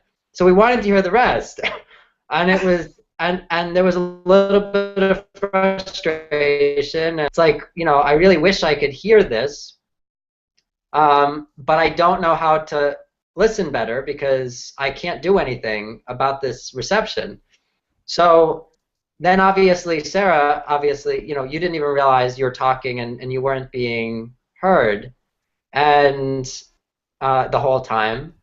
And then at the end, like when I pointed it out that we weren't able to hear you fully, then I imagine that you felt a little bit of, you know, like there's like not, maybe frustration is too strong a word, but it's like, you know, well, what am I supposed to do? Like I'm talking and I don't know how to make you hear me. I don't know how to make myself heard because I can't do anything about the reception. I'm not even sure when you're hearing me and when you're not. So ultimately, that dynamic exists in all of us who are still here. There's a reason that the rest of us aren't. So, Yeah. so because ultimately the universe can only allow the people who are relevant to the dynamic in the same space at the same time. So we all have that dynamic with ourselves. We asked for connection, and part of what's in the way is that we're trying to listen to ourselves, but we're also, and we're feeling like there's really good stuff there. And then there's our creation, our thoughts, feelings, instincts are speaking, and they're not being fully heard. And they're like, how am I supposed to make myself feel heard? How am I supposed to get myself to be listened to? I can't do anything about the reception. You know, and I don't know when you're hearing me and when you're not. And we're listening. So notice the whole point is we just set the intention to be present to ourselves, to be connected to ourselves and to people in our lives. And so the one of the key things that's in the way now that we are listening is that we're listening, we hear that there are good things here. Our creation is clearly saying good things to us.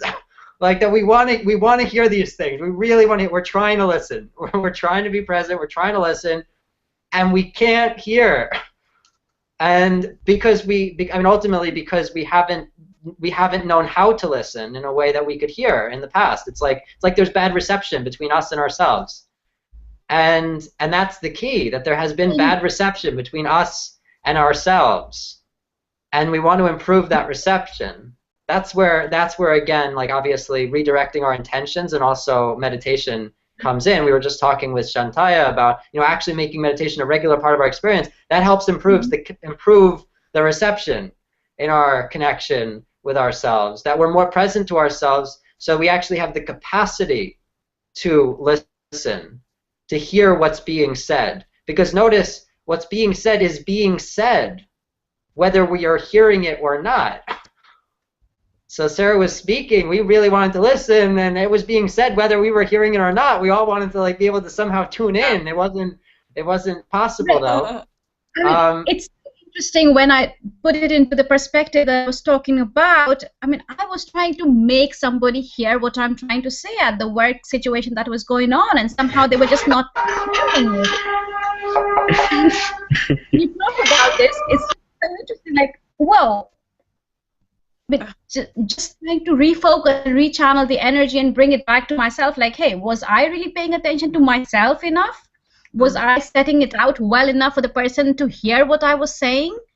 Or was I creating those doubts within me, and that's why those doubts were created in the circumstances that came out of it?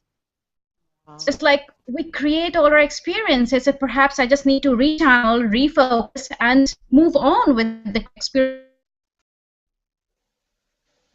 that we want to create. What you said right now gives a different perspective to what I was going. Like, yeah, this is exactly. I heard in a certain way, but it was just like there were too many barriers, too many doubts. But where were those doubts coming from? Perhaps from within me. And notice that obviously some of those doubts have been addressed because we just heard way more of what you said this time. So the reception has greatly improved in our communication with ourselves. Like ultimately, we just heard what needed to be heard, or at least a lot of what needed to be heard. That we all just heard what needed to be heard, a big part of it, in our dynamic with ourselves. Exactly. That we were hearing what the problem was. That our thoughts, feelings, and instincts were trying so hard to be heard by us, and had all presenting all these experiences to us in the world around us, relationship things, career things, friendship things, all these things, and our creation is like I'm trying to be heard by you. You're not hearing me, and I'm trying, but it's like the reception is bad, and there's nothing I can do. And we're trying to listen now. We were trying to listen. We were actually trying to listen in a way that maybe we weren't before this call. That we were trying to listen to a greater degree, and so we were noticing that we're trying to listen, and there was good stuff to be listened to, but we weren't hearing it. And then when we said that, when we all heard me say that, that clearly was relevant, because then we heard what Sarah was saying, much more of it. Yeah. The reception improved. So ultimately then Sarah was able to say, yes, that is what's been happening. It was like I was trying to make myself heard. And that's the point. That's what our creation is saying to us. Our creation is feeling like, how am I supposed to make myself heard? Our thoughts, feelings, instincts are trying to communicate to us through the whole world around us, and just want us to acknowledge that this is us. This isn't anyone else. There isn't anyone else that we need to change or get an apology from, or get them to change the way they treat us or anything. It's that we actually need to recognize, all right, this is me, because our creation is trying to speak to us and say, you're making us feel these ways, and then we're like, oh, I'm really feeling these ways, and our creation is like, no, I'm feeling these ways. You're doing it, and we're like, that person keeps making me feel these ways, and our creation is like, no, you're just repeating my words. Please listen to me. And so ultimately there's this terrible miscommunication going on. You can imagine if such miscommunication is going on within us it only makes sense that there's so much miscommunication outside of us with other people. We can't even communicate with ourselves. How can we communicate with others? So ultimately, then, like what Shantaya was saying, that if you know, someone's angry with us, how are they supposed to do anything other than that if we're angry with ourselves? How are they supposed to treat us any other way? Because that's how we're treating ourselves. It's the only thing we're capable of experiencing, because that's what we're attuned to. That's how we're treating ourselves. That's how we're already feeling, and so everyone can only make us feel more of that. And so ultimately, now, then Sarah pointed out that the doubts that she's going to be able to be heard, and that's what our creation is saying to us. It's like, you know, we want this connection with ourselves, and our creation responded and said, you know, I'd love that too. And we were like hearing it all like garbly and like you know, in and out, and we're like, all right, yeah, no, I'm listening, I'm trying to listen. And then our creation's like, but I have doubts that I'm going to be heard by you, that I'm going to speak, and I'm not totally confident that you're going to hear me, because I've spoken in the past and you haven't heard me. And I would like to be heard by you, and I'm trying to communicate, and I'm trying to make myself heard, and I feel like I have been trying to make myself feel heard, and that you haven't heard me, and I now have doubts that you will hear me. So now what do we want to say to ourselves? Ultimately, now we respond to that, and we say, okay, I hear that I'm saying I want to feel really connected to you. I'm saying I want to feel really present, and I want to listen. And you're saying, that's great, but in the past, I've felt like, you know, up till now, I've felt like you haven't really heard me. Like I've tried to make myself feel heard, and you haven't heard me. And so I have doubts that I will be heard. And so now we can respond and we can say, I hear your doubts, and I understand why you would feel that way. And I would really like to make the effort going forward, like Shantaya said, to meditate more, to be present, to be more attentive, to listening to myself, so I can improve that reception and communication, so that you will have no reason to have doubts that you will be heard by me. Because I would like you to feel like you can just speak and I hear you, that you can even whisper and I hear you, that you don't have to make yourself heard. You don't have to make any effort to do that. That I am present enough to hear everything you're saying, because you're saying good stuff and I want to hear you. Thank you. Thank you. That's really good. Yeah, go ahead. Thank you. Also, Shantaya, was just like we were talking, I just looked up at an affirmation I have written here. It's like, my perfect partner has already been selected. And somehow when I look back, like I've been repeating those affirmations for a while, and suddenly when I met this person, boom, it just feels like he is the perfect person for me. So it's just somehow I was subconsciously believing that the perfect partner has already been selected. And even without going out to look for him, I just meet him. I would call it destiny, irony, coincidence, but just perfect destiny that he's there in my life now. And there is not a moment of doubt, not even a single doubt that like, hey, slow down. It's just like, hey, this is perfect. This feels right. Just go ahead with it. And somehow I feel like, yes, before I met this person, I was just so focused on this affirmation that my perfect partner has already been selected, that it just somehow happened. And ultimately, you know, even in that affirmation, you can see up to this point, and it's got to be pointed out that it's like we have control over things like things that we don't seem to have control over, because you were just crisp and clear. So so clearly we are hearing ourselves now crisply and clearly. Yeah. Seriously, like obviously, like that. You can see this in this small example here. Yeah. If you start to pay attention after this, you continue to pay attention. This is happening all the time. It's like we have control over things that we can't have control over in any kind of physical, direct way. We cannot control the world to force it to be a certain way, or make ourselves heard, or get it to conform to what we want.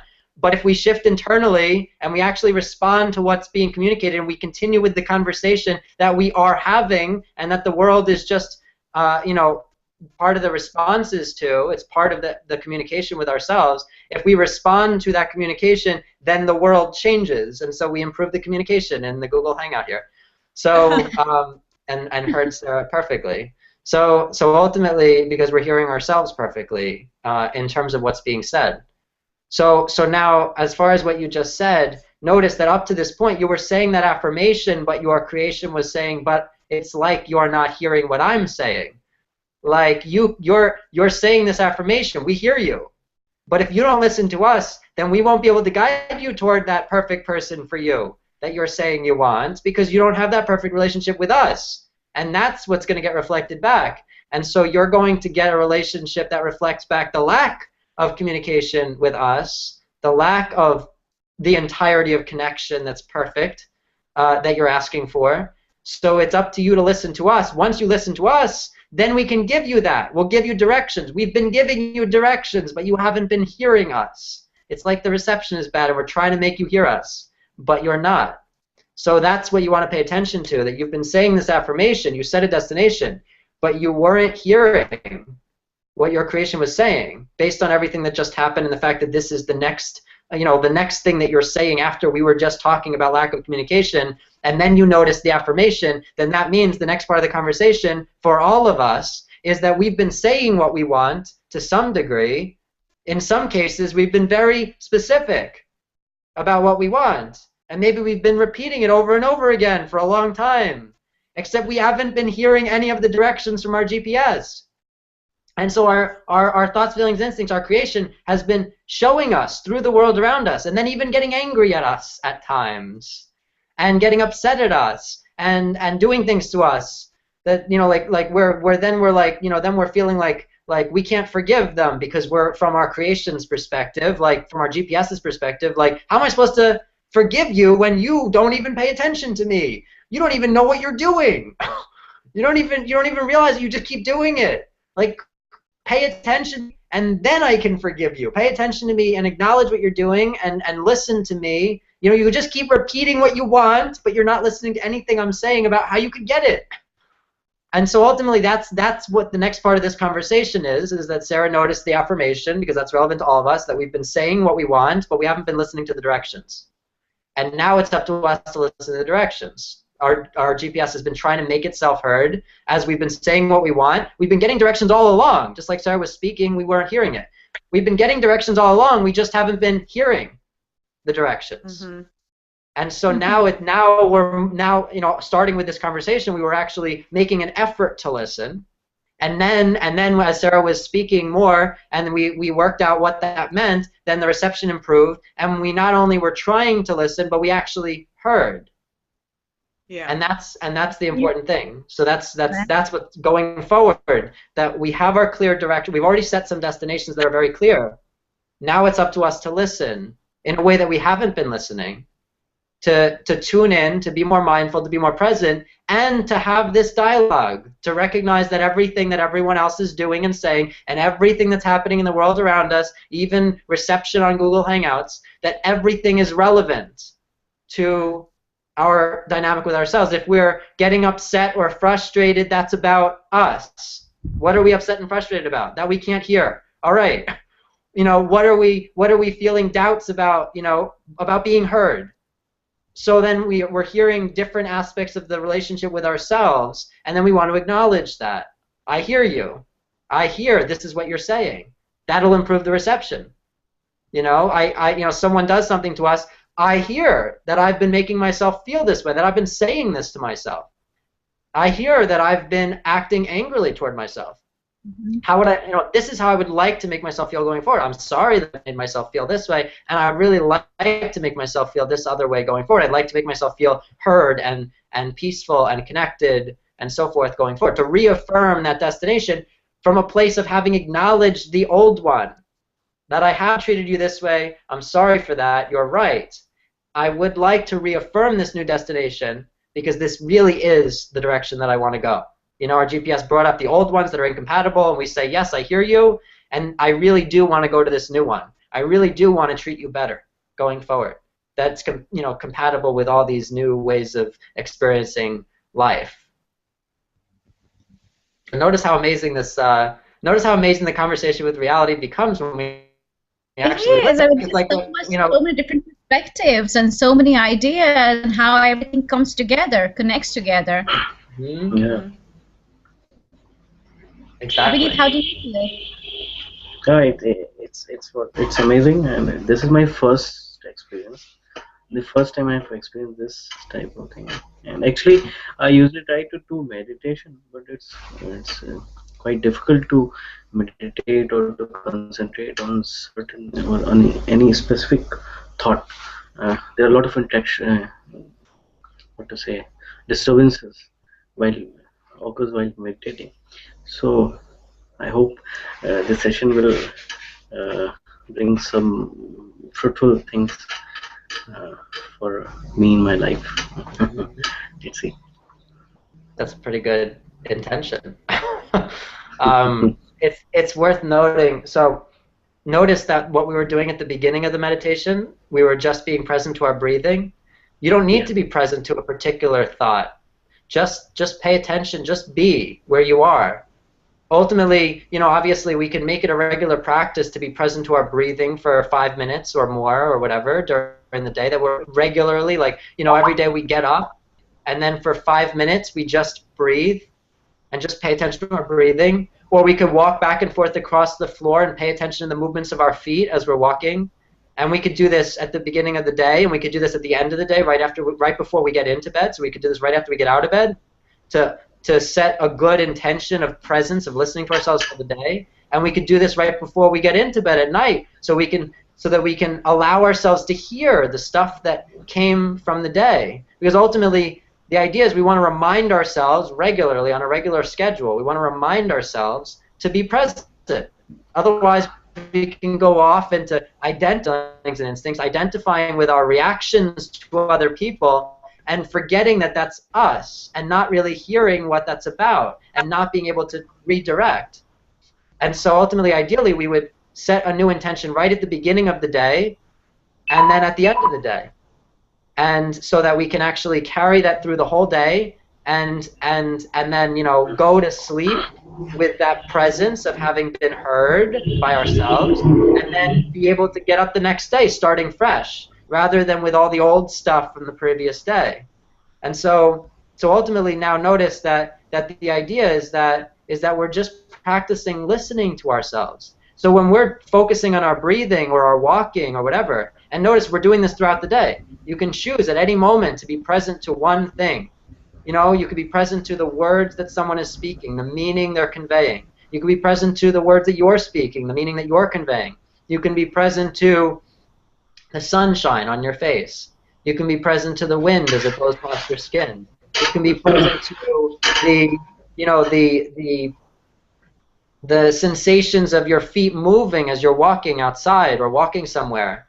You can be present to a candle flame if you're meditating on a candle flame. But the idea is that you are present to something that's in this moment, and that every time you notice your mind wander from that, that's okay. That's the point, because that's your creation speaking. Thoughts coming up, feelings coming up, things from throughout the day, and then you hear that, and then you can actually respond to that. Like you hear a thought come up of an event during the day when someone was yelling at you, and you say to yourself, I'm sorry. Like you ask, you hear what that made you feel, and you say, I'm sorry, I've been yelling at you. Like, I'm sorry, I've been making you feel so bad, and I would really like to be speaking more nicely to you going forward. And then you go back to being present to your breathing or your walking, and then something else comes up, and then you acknowledge it and you respond to it, and you bring your attention back to your breathing. And then something else comes up, you acknowledge and you respond, and you bring your attention back. Now notice, if we were present more often than not, then we would be able to hear all those things that come up. We wouldn't just go off identifying with them, travel those thoughts wherever they go, get really caught up in them, identified with them, be really upset with other people, be really upset with circumstances, get angry, get frustrated, then just go through the day like that. We would actually hear it. And imagine if we would hear things when they were just thoughts and feelings in our internal world, when they were just whispers, before they turn into people screaming at us, before they turn into relationships, ending terribly and breaking our hearts, and before they turn into career situations that are catastrophic, and we're like, well, how did I bring this to myself? By the time we realize. But ultimately, and financial situations that aren't positive and everything else, if we were to give ourselves the attention we want, pay ourselves attention, give ourselves the love and respect and trust and you know, make ourselves feel the joy and the fulfillment and everything else that we're really wanting, then we would be able to go into life, go into the world, and experience all of that. And if we notice every time our mind wanders from what happens in our lives, all right, what did that make me feel? And we respond. The earlier we respond, the less our thoughts, feelings, instincts have to, like Sarah before, make themselves heard. You know, if you think of a child trying to get our attention, you know, this is how you get problem children. When they're not getting your attention and they prefer negative attention over no attention, so they do whatever they can to get your attention. And then they start doing things that you're telling them not to do, because now you're focusing on the things you don't want, so they do those things because they do exactly what you're focusing on. And then they do more of that, and then they get more of your yelling at them, and then they do more of that. You know, imagine when we get to the point where we feel like we just need to escape ourselves entirely, that we try to like lock our thoughts, feelings, instincts in a closet. Imagine doing that to a kid who's been trying to get your attention. You lock that kid in the closet, that kid learns from you that it's not, that the child is not doing enough to get your attention. He better get wilder. He better come up with really crazy things to do to make himself heard. So obviously we don't want to do that to our thoughts, feelings, and instincts because we don't need, like, you know, health problems and relationship issues and financial issues and career issues all to show us what we're doing to ourselves when we're listening. And then when we start listening, they just go away. Just like the reception improved. It's just instantaneous. You start listening and treating yourself the way you want to be acknowledged and listened to, and health problems disappear. Everything just sort of improves because you change the way you treat yourself physically. Things resolve themselves. And relationship problems improve. You step out of situations that are bad for you, step into situations that are good for you. People treat you differently. You know, career situations improve. Financial situations improve because suddenly you're paying yourself attention and people start paying you. And so ultimately everything just improves based on how you treat yourself. And it's just like the reception here. It's instantaneous. It takes only as long as it takes you to change your dynamic with yourself and believe that those external circumstances can change. And if you believe it takes time, it'll take time. And if you believe it could just happen, then it will happen. But it's your job to work with what you believe, obviously. You want to work on shifting your beliefs. But if you don't believe it can happen within a day, then don't try to make it happen within a day. If it feels like it could happen within a month, then imagine how you'd feel at the end of that month. Because then you're giving yourself a destination. And then your GPS will say, okay, your creation will say, okay, I will give you everything you need to respond to and redirect within that month so that we reach that destination within 1 month's time. Because you're saying you can do it within a month, you believe it, so we believe it, we'll make it happen. And as long as you listen to the directions, then we will get there within 1 month because that's what you decided. It's going to happen. Whatever it is, whatever the goal is. So set the goal, set a time frame you believe in, imagine how you're going to feel afterward in the ideal. So you have a destination, and then just listen to and acknowledge everything that comes up from everywhere in the world, all around you, from everyone and everything. What does it make me think? How have I been making myself think and feel these things? And what would I like to make myself think and feel instead? Because all this stuff is just stuff on the way toward that other destination. It's the stuff that's incompatible with what you just asked for. So you respond to it and you say, yes, I am intending to replace this old destination with this new one that I just set. And I'm sorry for making myself feel these other ways. And this is how I would like to make myself feel going forward. And then you're good. And then the next thing comes up and the next thing comes up and so forth, just like in this conversation where Shantaya brought up meditation and, you know, Abhinav brought up forgiveness. And then Sarah, we actually had the experience where we couldn't hear her and she was trying to make herself heard. And so this was just this ongoing dialogue with ourselves, all the things that are in the way between us and that intense connection with ourselves and everything and everyone around us that we set in the meditation right before. That's how the world works. So you set your destination, imagine how it feels, and then just notice the things that come up and redirect them, respond to them. Notice it's part of a conversation. Don't ignore it. It's part of the conversation. And don't brush it aside and don't blame it on someone else. You know, and if you notice yourself doing that, that's fine. Then acknowledge that and then respond to it then. Because getting upset with yourself, that's not going to help improve the communication. You know, so So ultimately, because then your creation feels like you're upset with it. Just like when you're with someone who's angry and you feel like they're angry at you and they're not really angry at you, but you still feel like they're angry at you. If you're upset with yourself for setting a bad destination, then your creation is going to feel like you're upset with it. And then it's going to reflect that back in the world around you. So there's no reason ever to be upset with ourselves. We just acknowledge, accept, and redirect.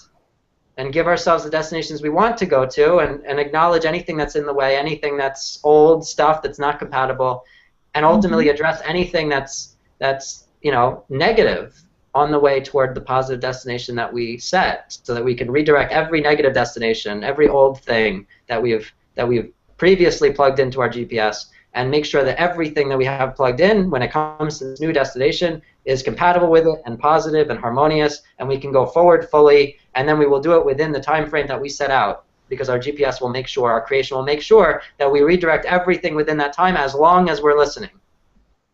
Because ultimately, obviously, if you don't listen to your GPS, just like a real GPS, then it makes everything take much longer. Because you end up doing the wrong turns, and it's recalculating, and so ultimately, just if we listen, if we practice meditating regularly, if we acknowledge our old, so what Shantaya was saying, we practice meditation regularly, and what Abhinit was saying, that we actually apologize to ourselves, so that we can forgive ourselves, and then as Sarah was saying, that we are listening enough to allow all of this to take place, because we've been setting clear destinations, we have these clear affirmations, clear things that we want to have happen, and it's just that we haven't been listening to our GPS to make that happen, which is why we're apologizing and meditating, so we can listen more going forward.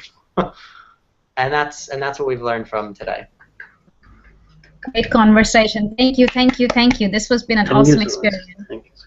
Thank you. Really. So what I would like to do for like 2 minutes is I would like to get us back into a meditation just for 2 minutes, just to reaffirm that connected present place, because that's what we are bringing forward, having just listened to ourselves and acknowledged all the stuff that has come up within this time, that's between us and that connected destination, that connection, that destination of being connected with ourselves. Now we're reaffirming that positive destination, so it's very clear. That's our final destination. That's where we want to go, and that's what we're going to do right now. So I just want you to breathe for about a minute. I just want you to breathe and just pay attention to your breathing.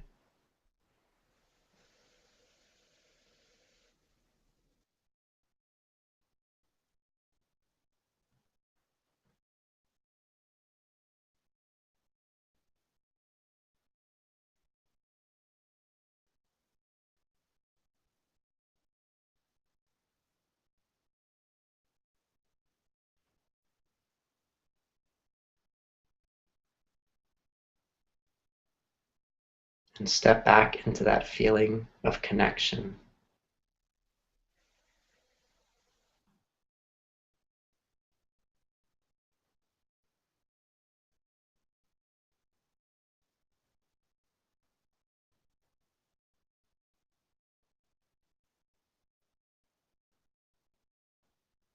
And imagine feeling that connection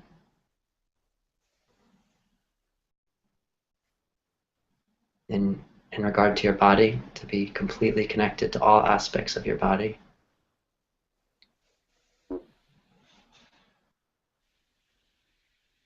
And imagine experiencing that feeling of connection in regard to your living situation, your environment, all aspects of it, to be intensely present to it.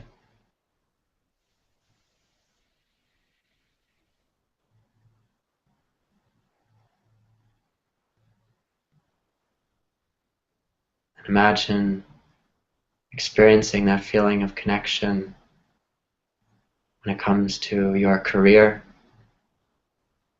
to be intensely present to all aspects of your career, totally connected.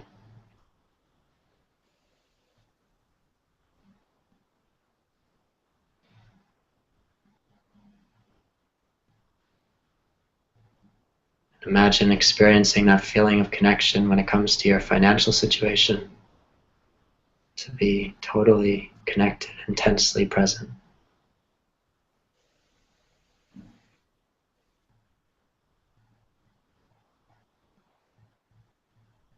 And imagine experiencing that feeling of connection when it comes to your family. To be intensely present, intensely connected.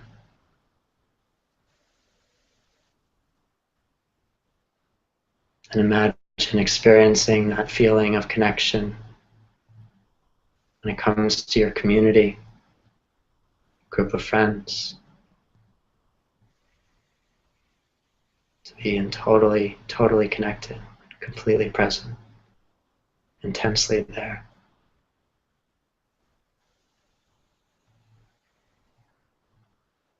Imagine experiencing that feeling of connection when it comes to your friendships, feeling fulfilled, security, mutual understanding, clarity, boundlessness. And imagine experiencing that feeling of intense connection when it comes to a relationship.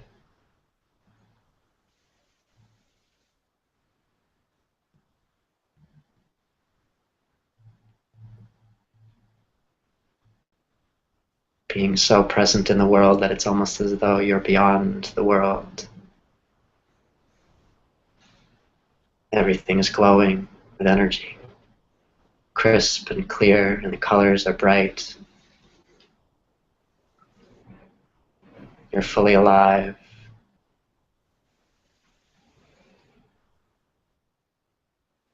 Imagine feeling this in every aspect of your life, this intense connection, presence, in every moment.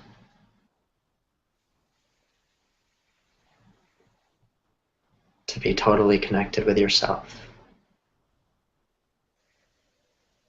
So intensely present to yourself.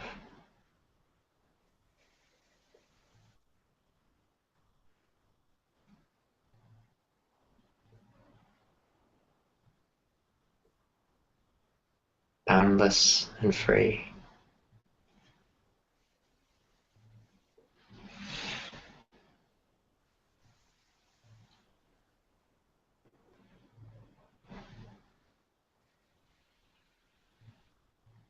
Trusting and fulfilled, and with mutual understanding in your dynamic with yourself.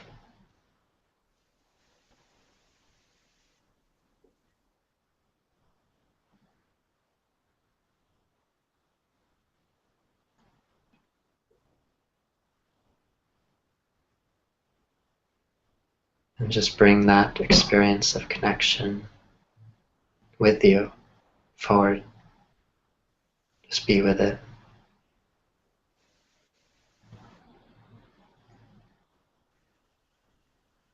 As you bring yourself back into the here and now, intensely connected,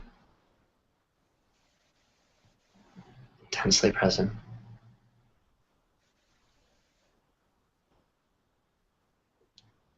And whenever you're ready, you can open your eyes.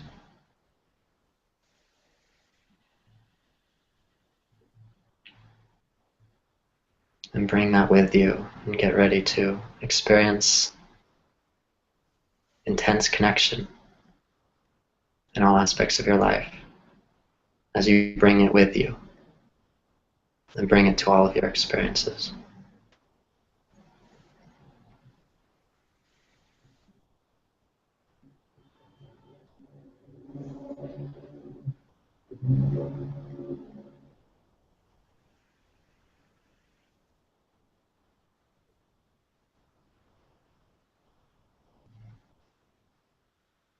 Thank you all for coming. Thank you. Thank you. And because we've recorded this, this is all accessible to you at any moment. Not only is it accessible to you in every moment within yourself, but if you would like any reminders of anything that was said here, you're welcome to go to my YouTube channel and see this again. And you could even go along with the meditation again if you want, and be reminded of the sort of magical nature of our communication with ourselves through everything and everyone around us, and bring that into our lives. And ultimately, if you would like, there are other videos as well of the other meetups. You can go through other meditations that I've led, with other feelings being created and projected into different areas of life. They're all available to you on my YouTube channel.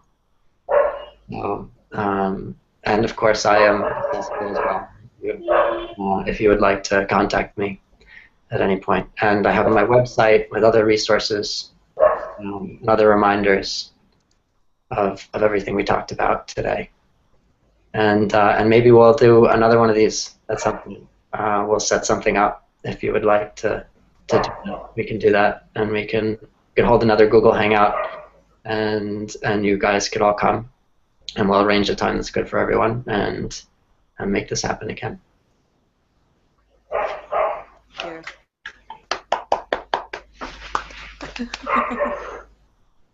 All right. Okay. So great. Thank you. Thank you for a Thank you. wonderful experience and a great course. session. Seriously, it's amazing and beautiful. Thanks to Sarah ma'am for connecting Yeah. me. Yes. Thank you, Yeah. Sarah, for Sarah. Thank suggesting. you all for joining in. Thank you for making this happen. Oh man, credit goes to. Yeah. Well, we all were messengers for each other in this respect. So Yeah. thank you to all of us, and thank you to me, and thank you to ourselves. Thank That's you. more important. Thank you to ourselves, and thank you to you, and thank you for having this put together. Thank you to the universe that brought it together. Mhm. Mm-hmm. Exactly. So now let's go forward with that gratitude. Yeah. Even About ma'am, everything. we can invite Jonathan sir to India also for such. What do you think, Jonathan? Of course. Even we can invite sir to India also for such sessions. We can conduct sessions here. Say Abhineet it is again. an event organizer. He's an event planner and organizer, also photographer. So he does a lot of different events. Maybe we can put something together. Yeah, I would love to. I mean, ultimately, so I've, as Sarah knows, I actually, I led, or I gave a talk in South Korea over Skype, where people got together in a yoga studio, and I led the talk over Skype. I also did the same thing in Jerusalem. So if at any point anyone wants to set up anything where you are, apparently there are no limitations of time and space. So yeah, obviously we could do Google Hangouts, but we could also have talks where if you want to get a bunch of people together, and I could lead something, over Skype or over Google Hangouts, and Skype tends to have slightly better reception, but Google Hangouts allows for multiple people, and Skype Premium is required for that with Skype. So yeah, we could set up talks. Eventually, I'll come over in person to all these places, because once I sow the seeds of people being interested in different parts of the world, I'll just plan a trip around the world and stop in all the different places and plan the talks accordingly. But we'll start with sowing the seeds. So yeah, if you want to set up anything, anyone, you want to set up anything in any area, I am definitely interested, and we could arrange something. And of course we could do more Google Hangouts like these, where we have individual people there. And then if we could ever work it out where we can secure good reception, we could even have events, gatherings of people in different parts of the world on a Google Hangout. And we could actually have multiple people in each frame on each video. We could have, a group of 10, 20, 30, whatever people in each video. And then I could be leading something to groups of people around the world all at once. Imagine how powerful that would be, because you could see when we were meditating at the beginning, even though we're in different spaces physically, you could feel the presences of other people meditating, it didn't feel like we were just meditating alone. And so ultimately, you can see This that connection extending out. That was amazing feeling like during the meditation. It was just something spreading out from up, like the body didn't have a limitation. It was beyond this physical form. Exactly. So ultimately, that's accessible to us, obviously by ourselves, but it's enhanced when we're with other people doing that as well. And ultimately, we're really tuning into everyone in the world doing that at that time, because we're tuning into that emotional frequency. But you can see that when we gather together, even in just a virtual space together, we don't even have to be in the same physical space, because physical space and time don't separate us in terms of our emotional experience. Our emotional experience is what groups us together. That's actually, you know, we're actually connected to everyone across the globe on the same emotional frequency as we are, which is why all of our emotions are so powerful, because it's all being reinforced all across the globe. And then we see things in the news, and we see things like everywhere, you know, that are reinforcing how we're feeling. And obviously, we're just connecting with the people who are feeling that way wherever they are. So ultimately, we're gathering together in the same space, and then we're you know, meditating, we're creating this positive emotional experience, and we can actually experience other people being there at that time, and we're even more aware of it because we're consciously aware of it. So we're even more present to that. That you know, it's easier to get into that boundlessness because more people are doing it with us. So think about that. If we are doing this regularly, if we're meditating regularly, and we're working on being present to ourselves regularly, we're actually paving the way for other people. And other people are paving the way for us. It makes it easier for us to be in that place, just like this meditation was easier with the rest of us present. We're actually making it easier to get into that emotional frequency for other people whenever we do this. So we actually just lifted up the world a little bit to a higher frequency, just by doing that ourselves, because then the collective, you know, the overall average of the world is slightly higher, and it's like the path is paved for some people for more people to move up. So actually, the more we work on being present to ourselves, the more we transform the world around us. And obviously, if we're doing this in these group settings, then we can be conscious of what we're doing with other people, which elevates us even further, because then we're doing it not only that we are getting into that emotional place, but we're actually consciously shifting into it with other people around us. So we're aware that other people are in that space with us, which is so powerful, which you know, increases that sense of expansion and, like, you know, beyond ourselves. But obviously that's accessible to you at any time, even by yourself, because there are other people in the world who are in that place, and you're just joining them. And you might not realize that you're joining them because you're not joining them virtually or physically, but you are joining them emotionally no matter what. So whenever you meditate, keep that in mind. You're actually just joining everyone else there in that expansive, positive place. And when you're in a bad place, you're joining everyone there. You know, sort of commiserating, even if you're not talking to anyone. You're you know, sort of reinforcing that negative space, or you're reinforcing a positive space. And it is up to you at any moment to shift which space you're stepping into and which space you're joining people at, as though people are at different, you know, in different emotional frequencies. Like, there are the people who are here in the, you know, sad, angry, whatever. They're the people here in the positive, happy, joyful, fulfilling. People here at peace, you know, and all over the place. Whatever you shift into, you just join the people there. So ultimately, so yeah, we could set up things. We could do group meditations. We could have a bunch of people in each room, you know, and then have this, like, collective meditation all over the world. Like, imagine the net cast all across the world. Opportunity. Everyone rising up at the same time like that. Isn't that brilliant? Would extend this positivity to so many people around us. Thank you very much, Jonathan. Really appreciate it, and thank you for creating this amazing vibration, lifting us up for at the moment. Yes, and helping me feel the calm and peace that I do right now. Thank you. Good. Thank you, sir. Of course. Thank you. Thank you, everybody. Thank you, and have a good night, good rest of the day wherever you are, and we'll resume at some point. We'll touch base. Wonderful, we will. Okay. Have a good day. Thank you. Bye bye. Have a good day. Have a good day. Bye.